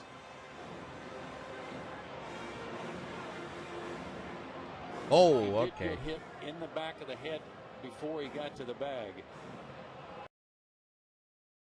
Tim McGraw. Like, Tim McGraw is the second, the umpire that has the second most ejections. Fastball over the outside. Old Riverfront. Absolutely. 3 of them. Gas. Manny Ramirez goes down on strikes. This time to the delight of the home crowd. Oh, boy. Tossed out of the ballgame. Manny, I guess, arguing the first pitch, he swung at strike 3. How could you want a day off on Labor Day, Manny? Go to work. Go to work.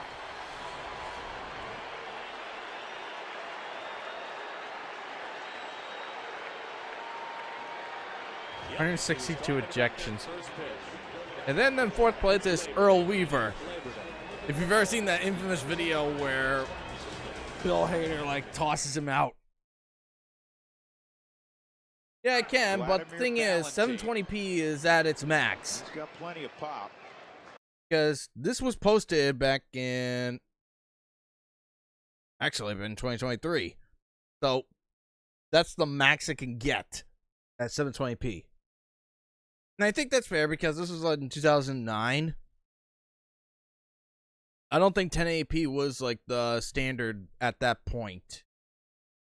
But I think 720p was. That's why you see it as blurry as it is. I'm not sure what he's barking about. He's barking at Rick Reed for something. He didn't think that was a strike. Like a pretty good pitch. Yeah, I think if I change the quality at 144p, it'll be worse. Yep, that's worse. That is just, to me. That is worse. It's like, look at all that pixelated, but 720p, it's better.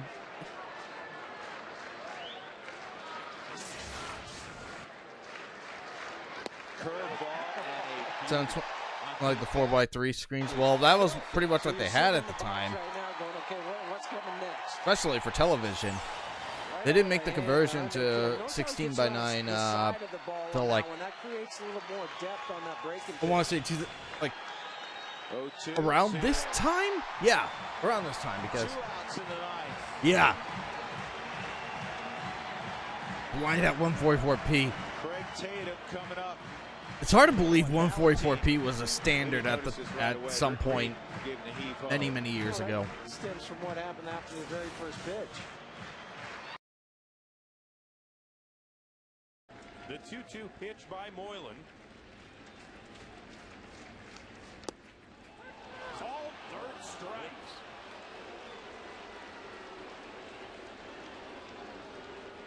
Maybe an extended outside corner there.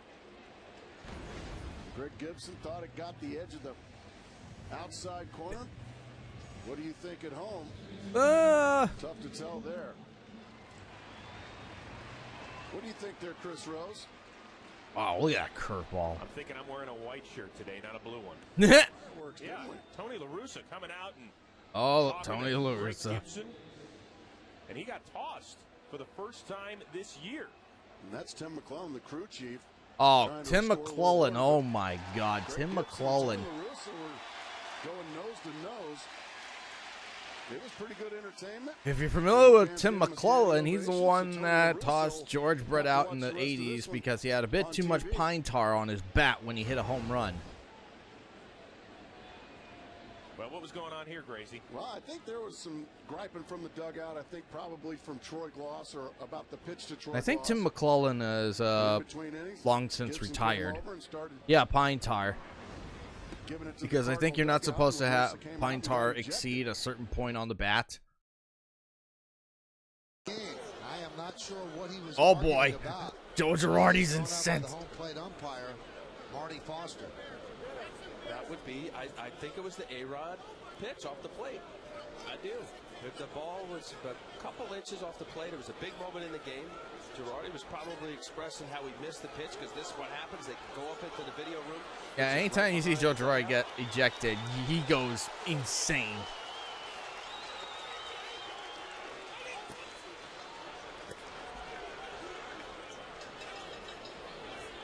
I can kind of hear what they're saying. The veins on Joe's neck popping out. He is angry. He does not get this mad that often. I swear, they needed microphones that had extended ranges on their cameras to hear this kind of conversation.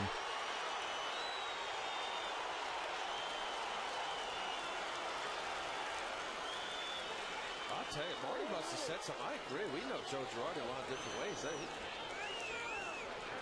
Oh, trust me, this is not going to be the most upset you've ever seen Joe Girardi. There's more to come.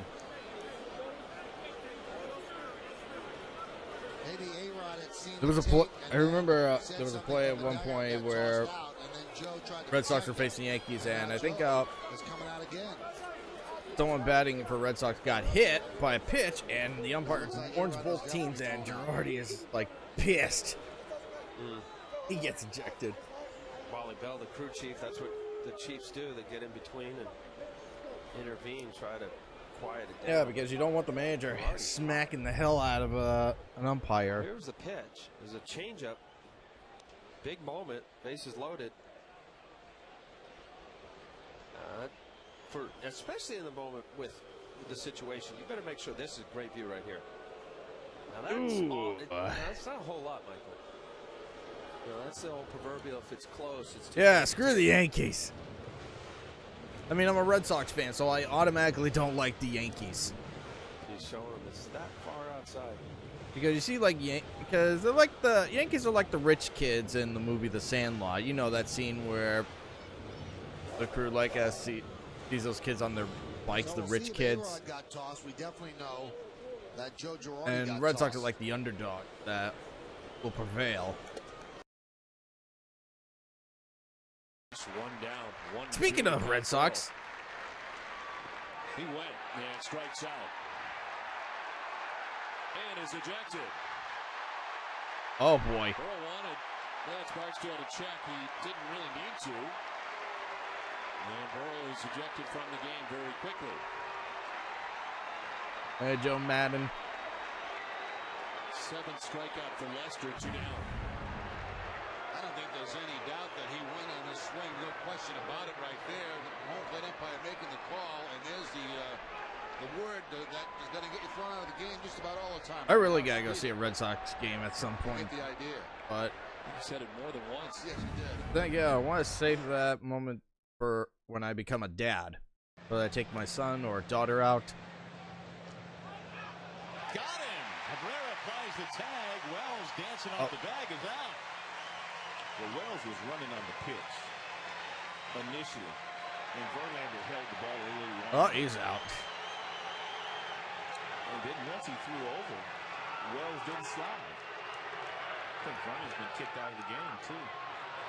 I swear, these old timers definitely need to retire. I know some of them have. I know finally Angel Hernandez retired last year. Wagner, the first base umpire, and Cito Gaston neck and neck right now. But I know at some point there will be like a female umpire in the MLB that will perform at a major leagues game. I can't remember her name off the top of my head, but I heard seems to me she's really good at being an umpire. Meanwhile, Vernon Wells, he's been run. He's been thrown out of the game. Oh, I heard that. He's been run. He's been thrown out of the game. You're fucking up and you gotta throw him out.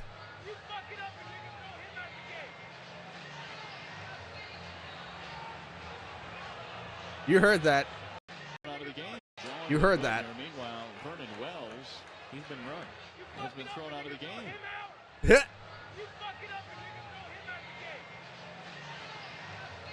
You're fucking. Well, that's a big development with the series that Wells has had offensively and defensively to take him out of this game. Fucking up and you got to throw him out of the game.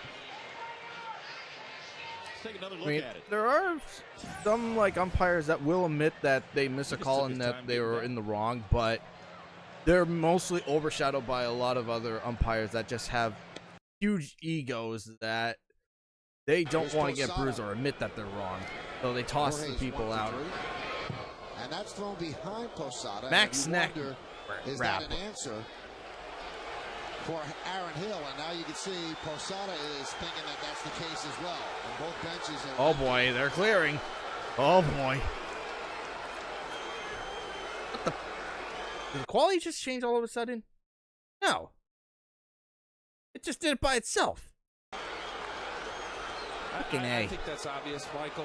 Major league pitchers are pretty good with their command. They'll miss a little bit, but to throw behind somebody, that was a message. Dunkin' Donuts. They thought that they hit.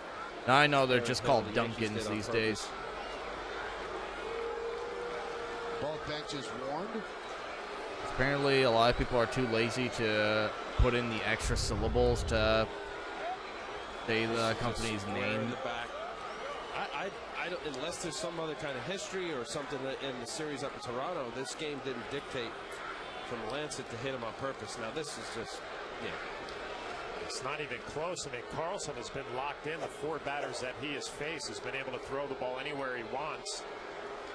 Jorge Posada obviously not happy. Let's see. Line drive, they face it down the right field line. Posada will score. Cano goes to third. Gardner's at second with an RBI double, and it's now 9-3 Toronto. And Posada had something to say to Carlson, and now they're going to come. Uh-oh, here we go again. Oh boy, here we go again. Holy shit.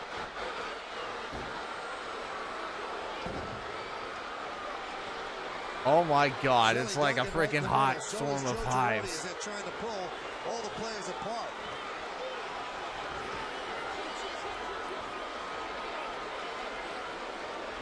What did that just hit him in the or in the A's? Yep. Joe Girardi looking to see what's going on down there. Barajas is really fired up. Oh yeah, and he is pulled back by Edward Ramirez. Now, usually umpires do not like to throw themselves into the middle of a brawl like this because they don't want to get hurt. And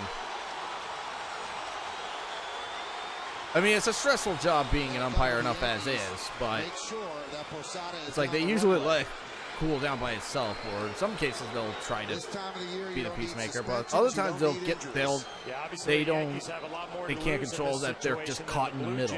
Looking forward to postseason play. You don't want anybody hurt. Yeah, especially for postseason. Posada and Carlson hooked up when Jorge scored the run. Why does it still look pixelated? It's freaking 720p. It just does not scale up well these days.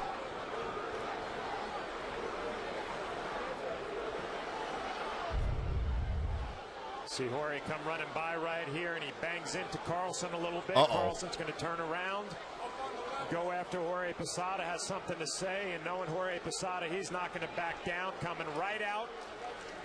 And Jim Joyce yeah, that's why, umpires do not like to be caught in the middle of that. He just got out of there immediately. In the middle of it.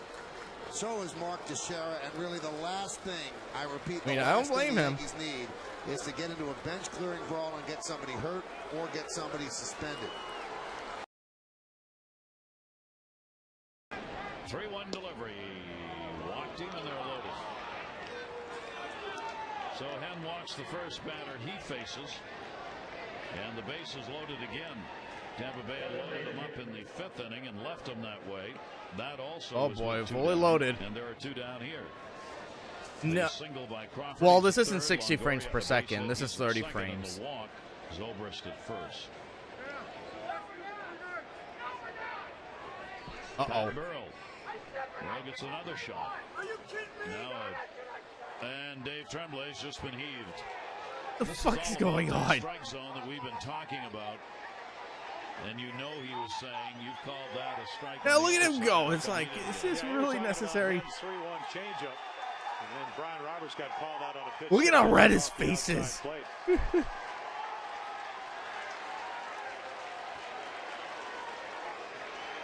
Now, I think this pitch is low, to be quite honest. But again, the one to Roberts was on the chalk. Don't censor yourself. You know what you're saying. You're an adult. But it's don't know what we're saying. Closer than some of the pitches that they have called, and not always for strike three. Brian Roberts is obviously outside, but Nick Markakis got into the count. It's like, are you? Hit it on the head.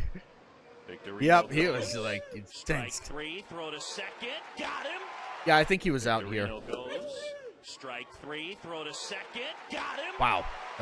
Strike him out, throw him Oh out. no! Don't toss the helmet, and you'll be gone. Can't believe he didn't get thrown out of the game for throwing his helmet Yeah, I'm down. surprised. Now he's thrown Oh, out. now wait, he's thrown out Chad now. Fairchild just ran him.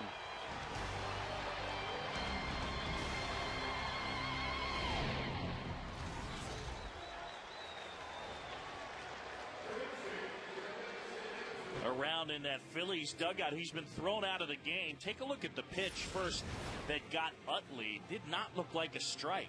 No, it looked like it never got the plate, and he was about to throw his bat away to walk. Why can't it be Tag on the knee 1080p? of Damn it! Victorino looked a little high. Looked like he got his foot in there, so really a couple of breaks for Atlanta. Victorino immediately threw his helmet down, which I thought was cause for ejection right there. It's usually cause for ejection, but I'm surprised. After some jawing with Chad Fairchild, that he finally ejected him, right? Oh, now he there. tosses him. Charlie Manuel argued forever out at second base, and it'll be Ben Francisco that goes into play in center field. God, look at that receding Well, to be honest, hairline. that looked like two bad calls. It did. Sorry, I don't mean to offend anyone with a receding hairline. Cooper, the veteran. Mike Riley, even more the veteran at first base. What the? Strike three call. He just throws so high. He's having a chat with Cooper. He thought that was high. But Kennedy. he's complaining, and I think rightfully so, because the curveball breaks. It starts high, and it's got to break sharply, and Kennedy's not going to. And he's gone. And this is why. Hey, you saw him get ejected before it went to the replay. The plate above his letters. And I just don't think Adam Kennedy could stand. He told him to go to the dugout, and said the heck with it. And Kennedy hung around just a little bit too long.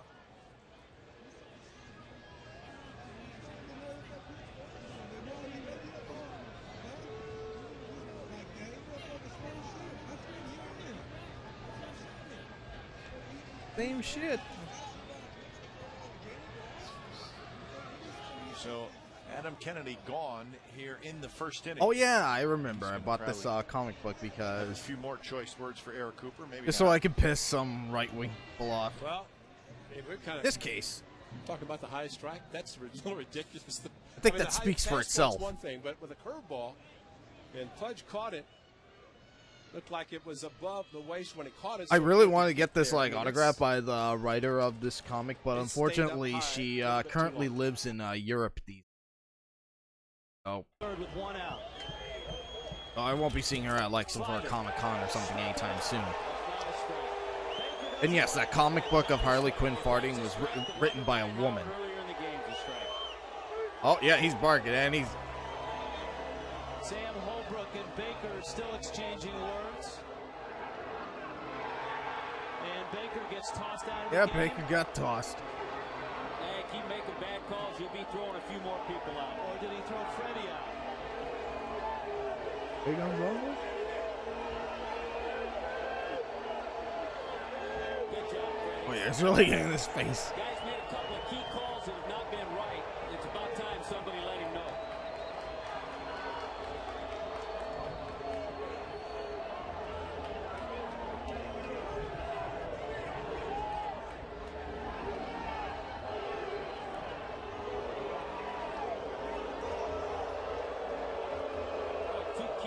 in the game.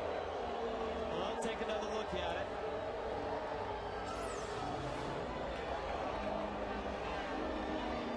Oh, man, low. Very low. That's not even close. Wait, what? There's a case where Sam Holbrook has had a huge impact on this game. And it's a one-run game. Right? Well, as long as you didn't get a facial fracture or something Oh, like yeah, that, but- as long as off the helmet. I mean, McRae got hit in the head by Jim Dibby one night. Hey, and GameStop. 3 or 4 knots on his head. What? You know what? Get out of here. You know what? Get out of here. You're out of here. That's what I heard. The head by What do you Jim say? Dibby one night, and the next day he had 3 or 4 knots on his head. What? You know what? Get out of here. You know what? Get out of here. That's what I heard. What did he get, Zach? What do you say that to? Oh, okay. I thought he was talking to Terry.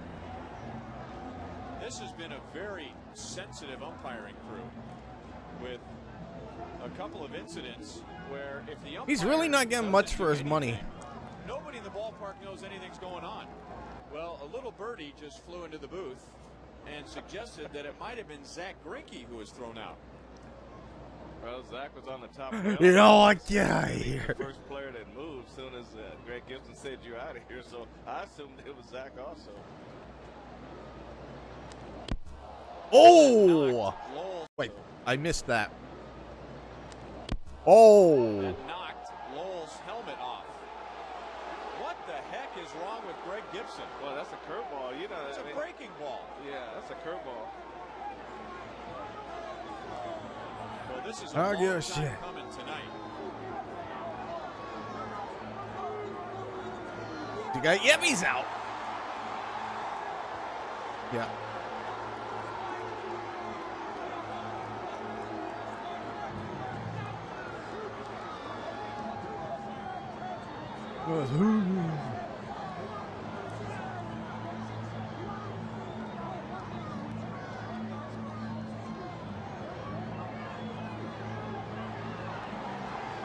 Wow, look at how tall that umpire is.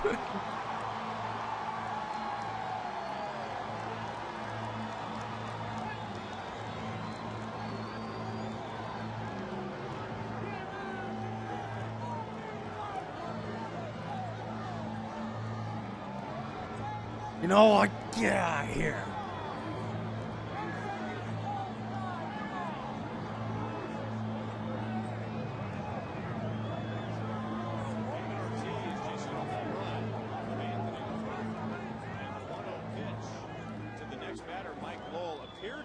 A breaking ball, a curveball.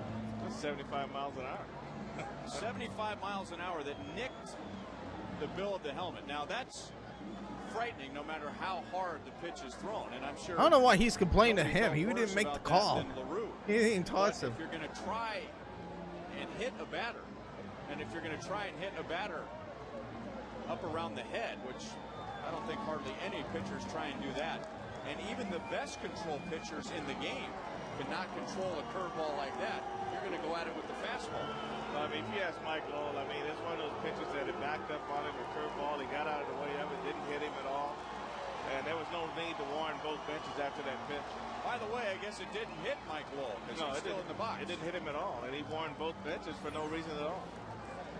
I thought it nicked off of his helmet. The helmet came flying Did off. it really hit him? That was just because he jerked his head. Yeah, barely hit his shoulder. I mean, you got to understand, too, I mean, But Boston's nonetheless. already going to be in the playoffs. The Royals are trying to stay out of last place. So in September, why would you start a beanball war in September? That's just poor judgment on his part. I wouldn't really say it's poor, but And a great play by Jermaine Dye in right field. Set it up. I swear I always get that confused when it says Sox. I'm thinking Red Sox. It's like, no, it's a White Sox. It's like, that's what throws me off. Even Matt Thornton buckled at the knees here. Adam Everett, I think he was getting ready to walk back to the dugout, too. Everybody knew it. That crossed the plate. That was a strike. That crossed the plate right in the middle of the plate. And I think Carlson is hearing it from the dugout. Oh, fuck, asshole. And I think Yeah. Ozzie might have been given the boot. 2-2 count. The umpire nodded, says like, "Yep, that sounds about right." Strike three. Sign of a great pitcher is if there's an error behind you or a bad call by the umpire is not letting it affect you, especially after having your manager get thrown out and break your rhythm. Matt just reaches back, throws a high fastball right by him. Now. And 3 pitches right down the middle. And Ichiro's pointing at a spot in the dirt, and now he just got run up by. Wait, did he? Oh no! Don't do that. He just got run up by. Thrown in the dirt. Otherwise, Ichiro you're definitely ejected gonna from this game. Don Wakamatsu gets in between them. Idiot. Don't you play even 2025? Players are still doing that, and they don't even realize. In the dirt, but they don't care. The ball was pitched. You are going to get pitched. Percy throws a fastball outer part of the plate, and Runge rings him up. Ichiro says something, and then he turns to him. Watch the umpire turn to him after he says something and bangs him right there. He points to where he thinks the ball is. Why would you? That's a no-no. You're gone. The first idiot player to be thrown out of a game this year. You may be right, but you do not draw in the first player, coach, or manager to be thrown out of a game. And who'd have thought it'd be Ichiro? Wouldn't have been him if he didn't draw the strike zone. And nobody happier to see Baker out of the ball game than this guy. Comes in again here, and now I believe we're getting warnings issued. I wonder if there wasn't a little retaliation. How are you issuing a warning? After the Twins saw Kubel take one up under the chin, Kanaya get hit in the back, and well, this is where we've seen Ron Gardenhire get thrown out before, and I wouldn't be surprised if he gets thrown out by Eric Cooper right here. And it's about to right now. More than anything, and there he goes. You know, if Mayhay was going to hit somebody, he would have hit probably Bloomquist, who he went up and in on, and then right there to Meyer, even though he's working them in, he kept busting them inside. Nobody got hit, and this is what Ron Gardenhire gets so upset about. Michael Kadire getting hit. Twins have had 2 guys hit. Now, when Kubel got hit, that just got his uniform. And then when Farnsworth hit Kadire, you would think if the Twins are going to retaliate, they would have hit somebody right off the get-go. But instead, Mayhay, just working hard inside, and Gardy has to leave the ball game. Well, Harris has had an outstanding year out of that Minnesota Twins. No, it is. Oh, my goodness. What is that? What was that? Out of that Minnesota Twins. Whoa, what was that? What is that? He threw that behind Everett and almost hit him on the 4. He's getting a warning, too, for that. I don't know what that was all about, but it looked like intent, and that's exactly what Angel Hernandez thought. Oh, God, Angel. Fuck him. Everett's a former Twin.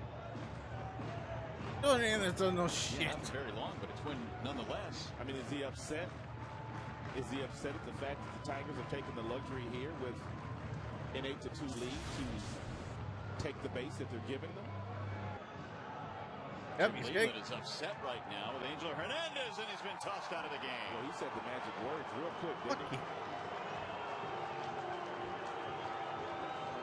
Well, Cleveland came out earlier in the game and disputed that call in which Santiago was doubled up. They said he left too early, and he had a couple of quick words with Hernandez. He wasn't going to get tossed out then, but he's come out now breathing fire.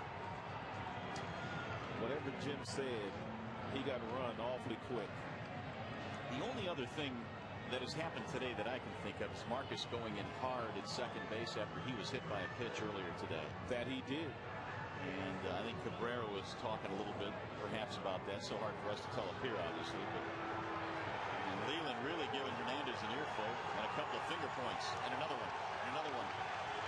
Yeah, give it to him. Give it to Hernandez. Fuck him.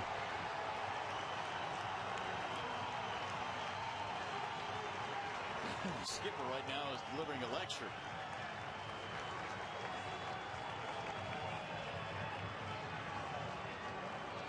Leland, if I were you, I'd smack Hernandez, but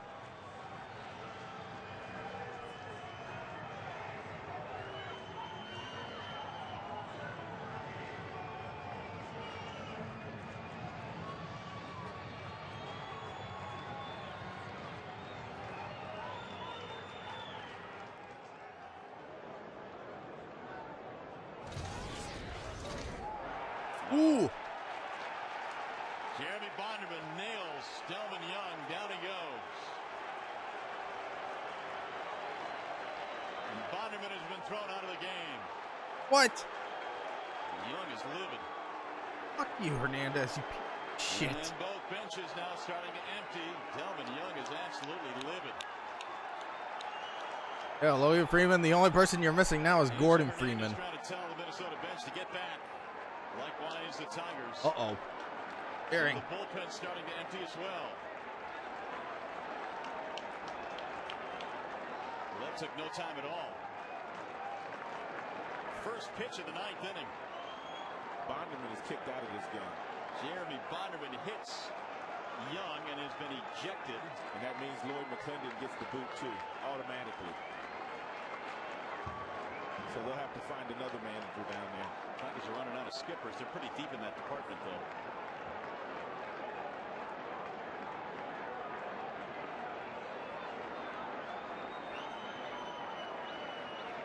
Just got finished talking about that last half inning, that none of this kind of stuff has gone on between these two teams in the 7 years I've been here. He smoked him right in the right calf.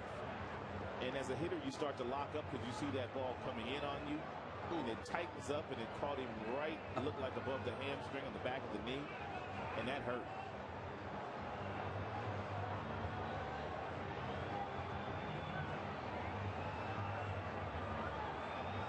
Delvin pointing at somebody on his own bench, or at least that way. He was upset at someone.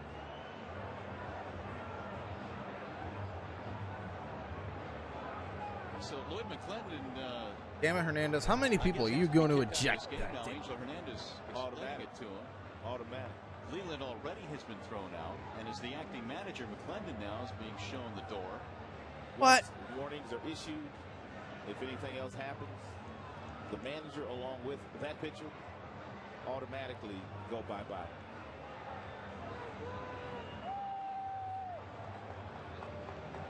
So the Tigers will need a new pitcher. Bonderman has been thrown out of the game after throwing one pitch. Armando Galarraga has come walking in. May very well not even see a fastball here if you're Boucher.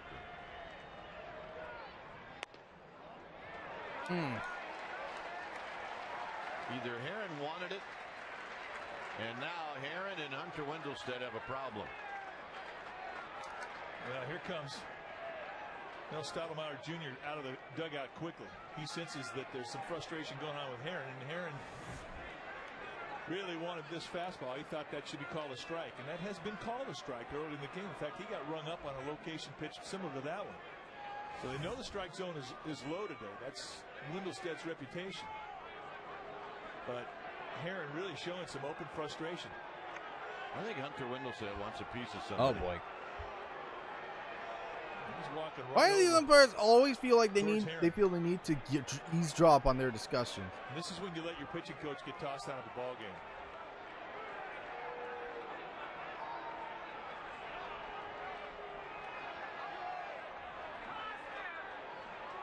There he goes. Yep, I figured they were brothers and sisters. And without a doubt, if Herron doesn't appreciate it now, he will later. Well, it was going to be somebody. You knew Wendelstedt, who's got a reputation of being a hothead. I mean, he was going out there looking for somebody. He was stalking somebody when he went out to the mound. And Herron knew it, but you really got to tip your cap to Stottlemyre because he took the bullet. If he doesn't go out and do what he did, Herron's gone. And now A.J. Hinch going to go out there and try and calm things down. Well, A.J. Hinch wants to have this debate.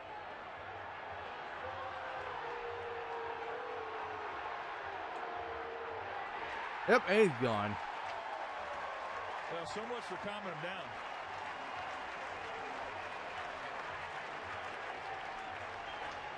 Who's next? Kirk Gibson? He won't mess with Kirk Gibson. Nobody does.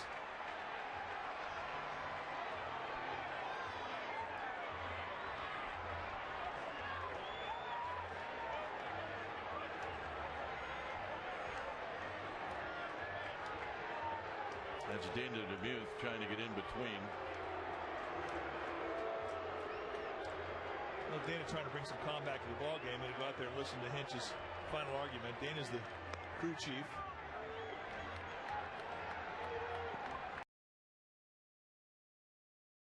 And the 1-1 pitch, another fastball at the knees, got the corner. Is this still at 720p? So we have 7 strikeouts for Kershaw, and somebody hollers out of the Dodger dugout. Yeah. He's kicked out. Now let's see who it is. And coming out is Joe Torre. We'll see if Torre was the one kicked out or not. Russell Martin has walked the length of the dugout. I can't believe that he kicked Martin out, but Martin immediately stormed to the far end of the dugout and disappeared. So Martin is gone. Whether Eddings kicked him out, having been out on strike, remains to be seen. Well, there are the Dodger pitchers, along with Jason Repko in the far end. It's always a tough moment to lose a regular player in a high-pressure game like this. It is particularly difficult to lose him when he's in the dugout. You know, if he makes a big show at the plate and incites the crowd, you can understand. So let's wait and see. Torre went out, Eddings nodding and talking to him. Joe turns, walks back to the dugout. All I know is when Eddings gestured, we looked in the dugout, and Martin left the scene. So Bob Schaefer is going down back to the clubhouse.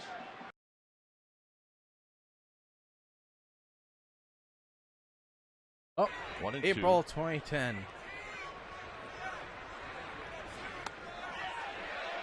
And he went around. Bobby Cox has got the hat off.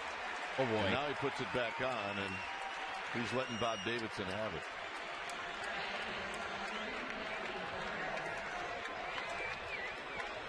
Well, the manager that has been thrown out of more games than any other manager. Did he go? I don't know. And there he goes. Yep.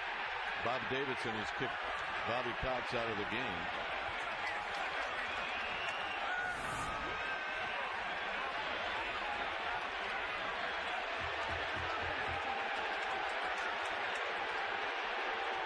You know you've been around a while when you get kicked out of a game on the road, and when you go out there and argue the umpire, everybody's cheering you. And that's out of respect. He can get his money's worth right now.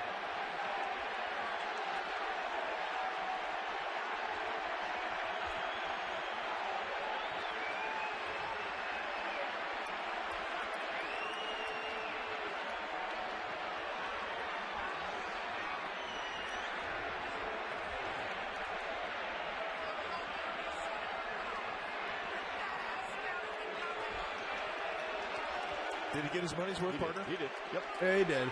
Matter of fact, they both did. Yeah, he kind of did the, you know what, just take a hike, Bobby, and then when Bobby Cox wouldn't let up, then he threw him out.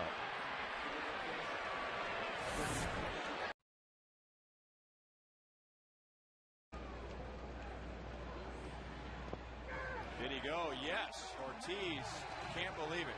Oh boy. He's asking Mike Estabrook, why don't you get some help from the third base umpire? And Ortiz is gone. Wow.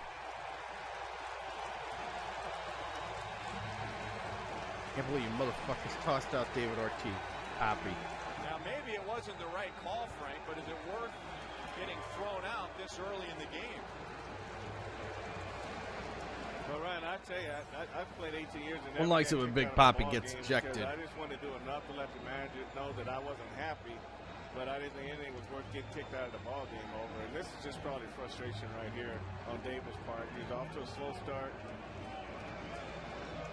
He's questioned every at bat. He's had a pitch to question. He questioned the high curveball, he questioned that swing. Like so I think that's just frustration right there.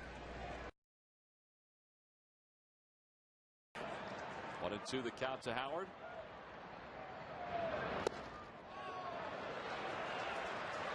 I think Ivan Rodriguez and Marquis both wanted that pitch. Well, wanted to have an eagle eye, on that particular pitch. Slider, little backdoor. That's one of those pitches you've been arguing with the umpire. You're going to be out on that pitch there. Opposite way, base hit. Polanco's going to score. He's around third. Utley's on his way to third. The throw is offline, and the Phillies are on the board for the first time here at home. As Ryan Howard cuts this lead to 3. Riggleman's out to the mound. Jim Riggleman spent a lot of time yesterday talking about Ryan Howard, saying he didn't really want to allow him to ever beat the Nationals. They want the pitchers to be very careful when they throw to Howard. Well, Marquis gives up the RBI single there. Hey, for the 6th year, Major League Baseball and Susan G. Komen for the Cure are going to bat against breast cancer. Join the team. Submit a story about you or someone you know who is going to bat against breast cancer in their daily life for an opportunity to be an honorary Phillies Batgirl on Mother's Day, May 9th. The contest runs through April 13th. See Phillies.com for details. And Jim Riggleman, he's been tossed from this ball game, and he's going to get a word in with Paul Schreiber, the home plate umpire. Now, 2 things he's doing. He wanted that 1 strikeout there on Ryan Howard, and then he's trying to fire his team up to let him know he's in the game and that he cares about what's going on.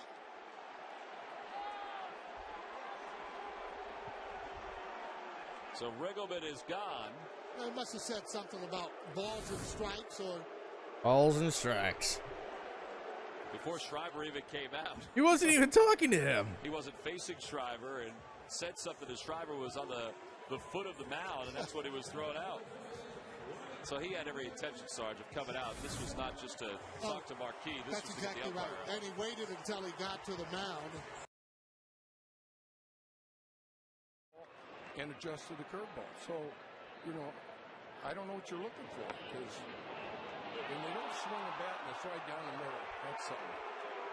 Eric did not like that call and rarely argues, and he has been tossed from this game. Oh, boy. He's telling Angel Campos, you haven't called that all day, and he has been thrown out of the ball game. Wow. I think this is frustration from an afternoon of hearing it from both dugouts for Angel Campos. That pitch felt high, maybe off the inside corner a little bit, but as you said, Len, that pitch has not been called a strike all day long. Yes. Derek Lee wants to know why it's a strike now. Boy, I've never seen Derek. I don't remember him being thrown out of a ball game. Only one I remember was the fight against Chris Young. Oh, yeah. Not with an umpire. Get out of here. Right, Ron.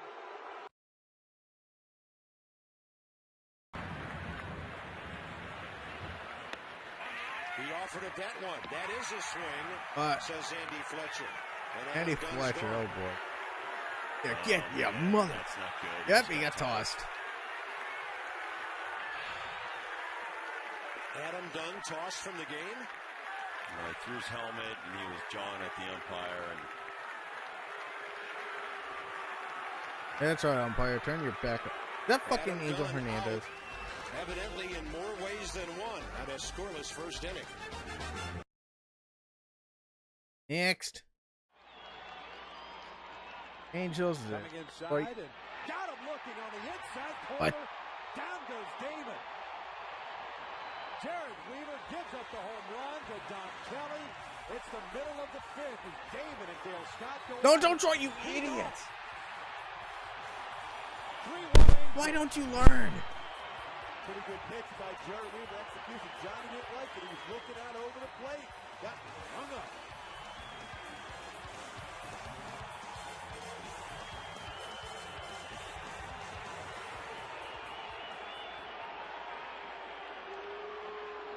Two-seam fastball to run it back in the inside corner. Got that spot.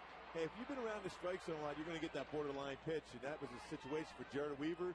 Johnny Damon did a little line by the plate. That's an automatic toss-out when you start doing that. Breaking balls, and, you know, that's going to have to be an important pitch for him to make that fastball more effective. He missed with the fastball down. It's 2-2. Because really, Dwayne, there's only one pitch you look for off of Grant, and that's a fastball. And if he makes a mistake, it's hittable. But Yeah, it looks like a strike. You know, Nobby, I Oh, think wait, what? Morrow just got ejected. He took a little umbrage at that call, turns, and there's the... Of Hevo. He made it home. Yeah, and I fact that he got the chest protector up there. Got to be careful of that one.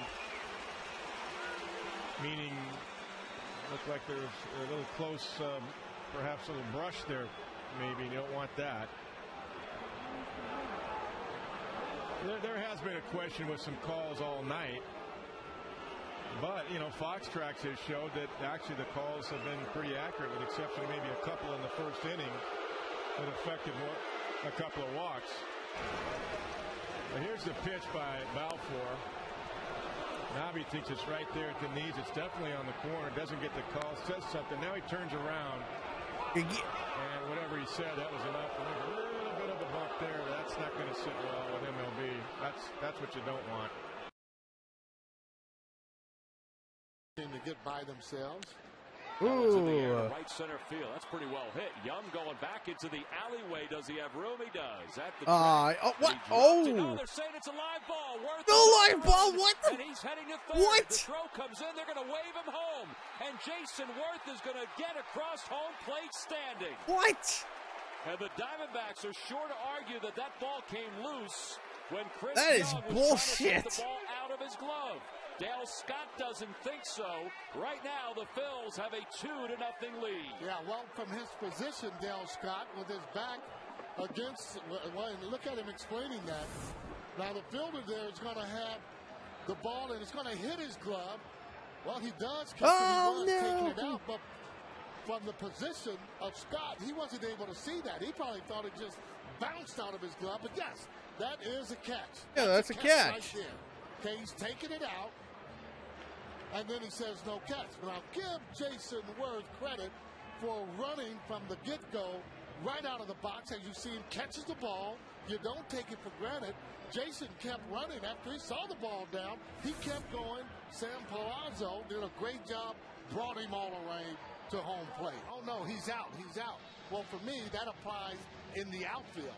Well, I think that Dale Scott is telling A.J. Hitch, and we're just, trying to deduce it here, that Young catches the ball, reaches in, but never got the ball out of his glove, dropped it at that point, and that he has to make that clean break. Well, I think that he's actually... Yep, he's making a hand gesture, and watch it, watch. And he's gone. It's like, you knew he was going to be thrown out of this ball game. I am a little surprised, Sarge, that Dale Scott has not asked the other umpires for help, which is why I wondered if it's the similar play that we saw last year at Citizens Bank Park, where there has to be an exchange from glove to hand. Well, I think A.J. Hitch is saying, once you get some help. And Dale is saying, hey, I saw the play all the way, so I don't need any help. And that's why he isn't gathering everyone together. Jerry Meals, who you just saw at the glass, with his arms crossed at third base, and the first base umpire, Dan Iasonia. Dale Scott is the crew chief. The home plate umpire is Mark Wagner. And that's my theory, Sarge, is that it's the same play as last year, that it's sort of a continuation where he's got to be able to take the ball out of his glove. In all fairness, that's exactly what Dale Scott is saying, that he's got to control it, and he never controlled the ball. I agree with you, though. Right there, boom, he's got it. Yeah, he got it there, but it's just like you can keep control of it. The ball rolls right off his fingertips and drops in. And I think the rule is that you have to be able to pull it out, and it's a continuous play. Yeah, and again, there goes Jason running. Never giving up for you youngsters. Yeah, never look back. Never look back.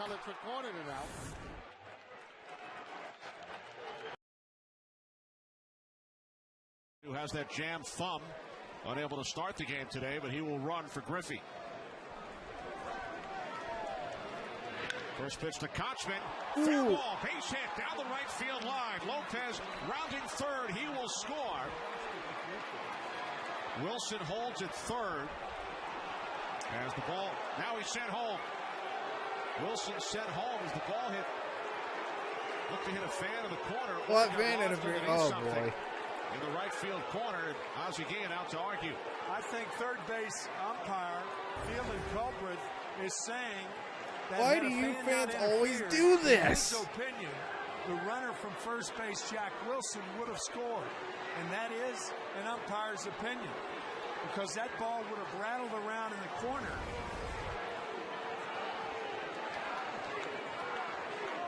Ozzy's going to argue it, but an umpire does have that discretion of allowing the runner from first to score if in his judgment the ball, and think about it, had the ball not been fielded by the fan, it goes all the way to the wall, and Jack Wilson scores on the ball. And we are shielded from that corner, so hard to tell what exactly the ball hit until we had to look at the replay. But the Mariners awarded that second run, and they now lead the White Sox 4-2. I'm surprised he hasn't tossed him yet. So it's a double fan interference, but in the opinion of the umpire, third base umpire Fielding Culbreth, in my opinion, he's right here. Ozzy's going to complain and may get run from this game, but I think Culbreth is making the right call because clearly Jack Wilson, who was already almost on third base when the fan interfered, would have scored because that ball goes all the way to the wall. I think that's a good call. Hey, well. And Casey Kouchman with a 2-run double with 2 outs here in the top of the ninth as Ozzy continues to let his opinion be known to the umpiring crew. The point is, in my opinion, which is cut off because no one cares. Again, the 3-2. Oh, okay.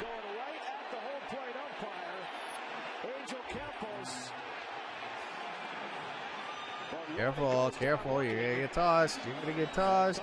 And Gets the third out. The Dodgers rally to tie it with 3 in the fourth. Loney goes off steaming.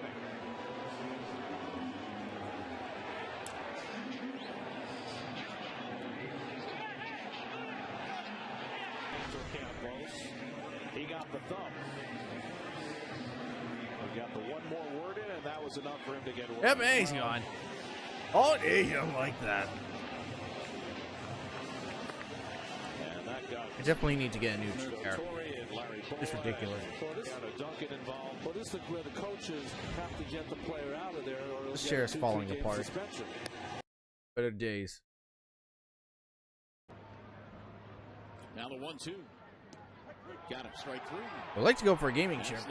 I need to find the perfect one that will fit for me. That's just like a random chair. Span has been ejected, and here comes Ron Gardenhire. Boy, that was a quick hook right there. Well, the pitch to Harris was not a strike either. And apparently Span didn't like that one, and he must have said the magic words, and he got run rather fast. It's about as quick as you'll see someone thrown out of a game. Need picks up his second strikeout. Here it is again.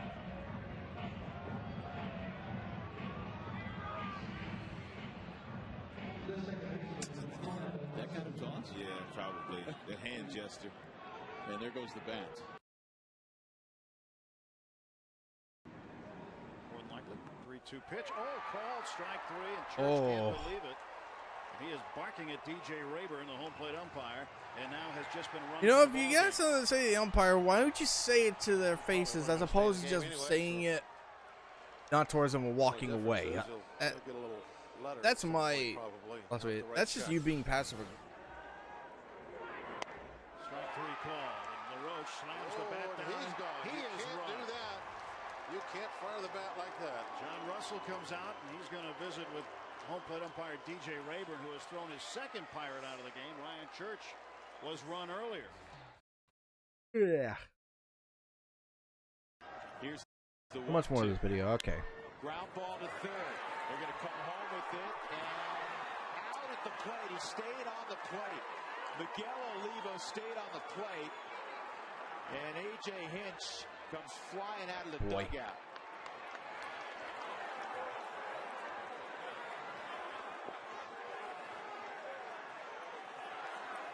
He's chewing on Marvin Hudson. There he goes. I just read his lips. I'm not trying to show you up. I'm out here to argue a point with you. Hudson didn't want to listen to it.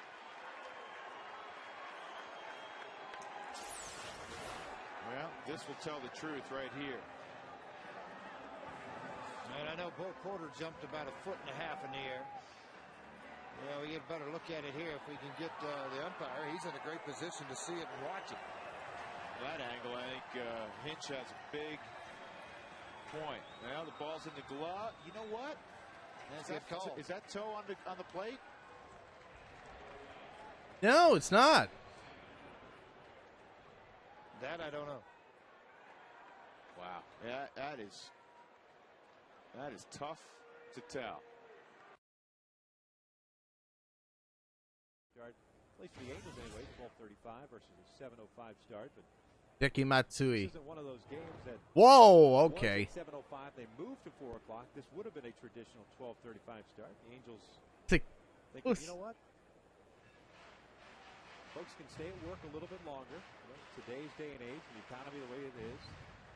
Instead of trying to cut out of work. It's like back in those days that having a Japanese player on an American team is just a godsend. Was chirping with somebody. Looks like Sosa Huh? got thrown out. Uh-oh. It looked like he was looking at Sochi. It looked like he was looking at somebody else on the railing. Well, that's about as quick as a throw out as you can see. Oh, here comes Joe West. Mike's gone. Obviously, Dun, he's going to get dun. his money's worth. And why not? Unless he's protecting somebody else he threw out of the game. Somebody got thrown out.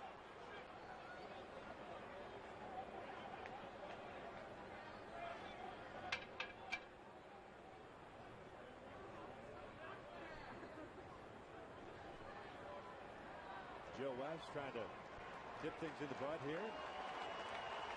Him being a peacemaker? Huh. That's funny. Find out who got thrown out of the game. Yeah, he got thrown out of the game. You sound surprised. Pretty calm. Look at this, like what gonna do it. Oh, there he goes. Oh boy, is he gonna catch it? Is he gonna catch it? Oh no! He dropped the baseball. Jackson coming to third. They're going to stop him there. And Damon, who never stopped running, is at second base. Span, it looked like, was going to make a great catch. And I think Oh boy. argued that he had it long enough. Here we go again. The old I got it, but it slipped on my glove when I tried to pull it out To thing. see if someone else saw something different. And really, that's what he's trying to do right now. He's trying to get him to huddle to see if someone may have saw something different. You know what? Stan ran a country mile to get It's to this working ball. because I mean, a country mile. I think that's a catch. I do too. Yeah, that's a catch. I do too. That has to be He a dropped it catch. on the exchange, and that's what Gardenhire's arguing. That's a catch.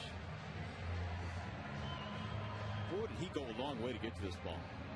yeah, all for this to Damon happen. hit that thing a ton, much farther than I thought. Well, it looked like Span was playing him in right center field, and of course that ball was slicing away from Span in that left center field gap, and it looked like he had it long enough. We'll see. They're huddling, which is exactly what Ron Gardenhire wanted them to do. All right, yeah. So this will be a huge call either way. Yep. One of the managers is going to get tossed. If you're Jackson, you did all that you could do.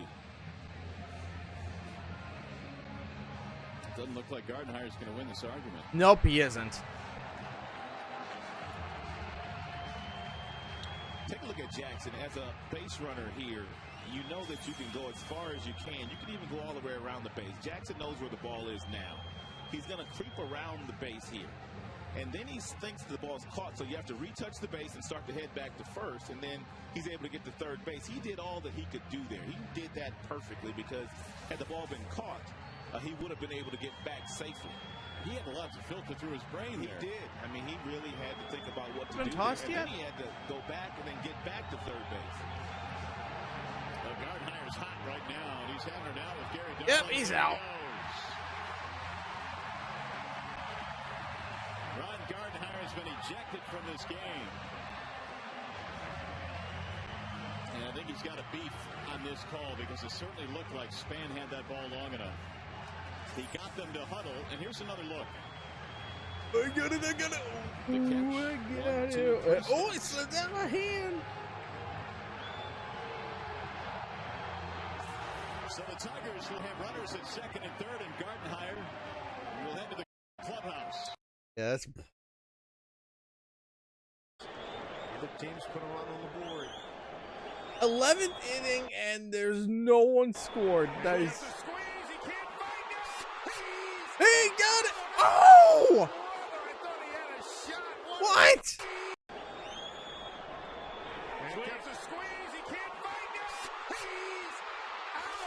What? It looked to me like Ichiro took off on the play, saw that Burns missed the ball and stopped or hesitated. And you're right, Trainer had the ball right beneath him and didn't know where it was at. Here you see Burns pitches down. Slid right into it. Yeah, he clearly got it there in time. But at that point, Ichiro can't see him. He's hidden by Burns. He just jumps out in front of him and tags him out. I don't think there's any question about that. He's clearly out. Yeah. So the squeeze fails.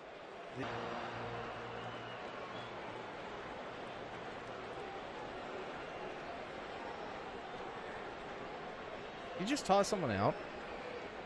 Washington's upset at something. Well, he's upset. He's saying that Burns tried to bunt the ball. It's not Yeah, a 1-1 don't come count. over He here. wants an 0-2 count on Burns, and he's not happy about it at all. And I actually think that Walsh is telling him it's a squeeze. But I think Eric Burns did pull his bat back. Why, I don't know, but I think that he did. And Walsh is now he's out. Now he just got tossed.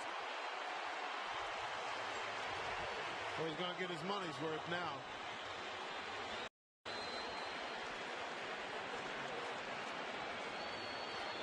I think your point is right on.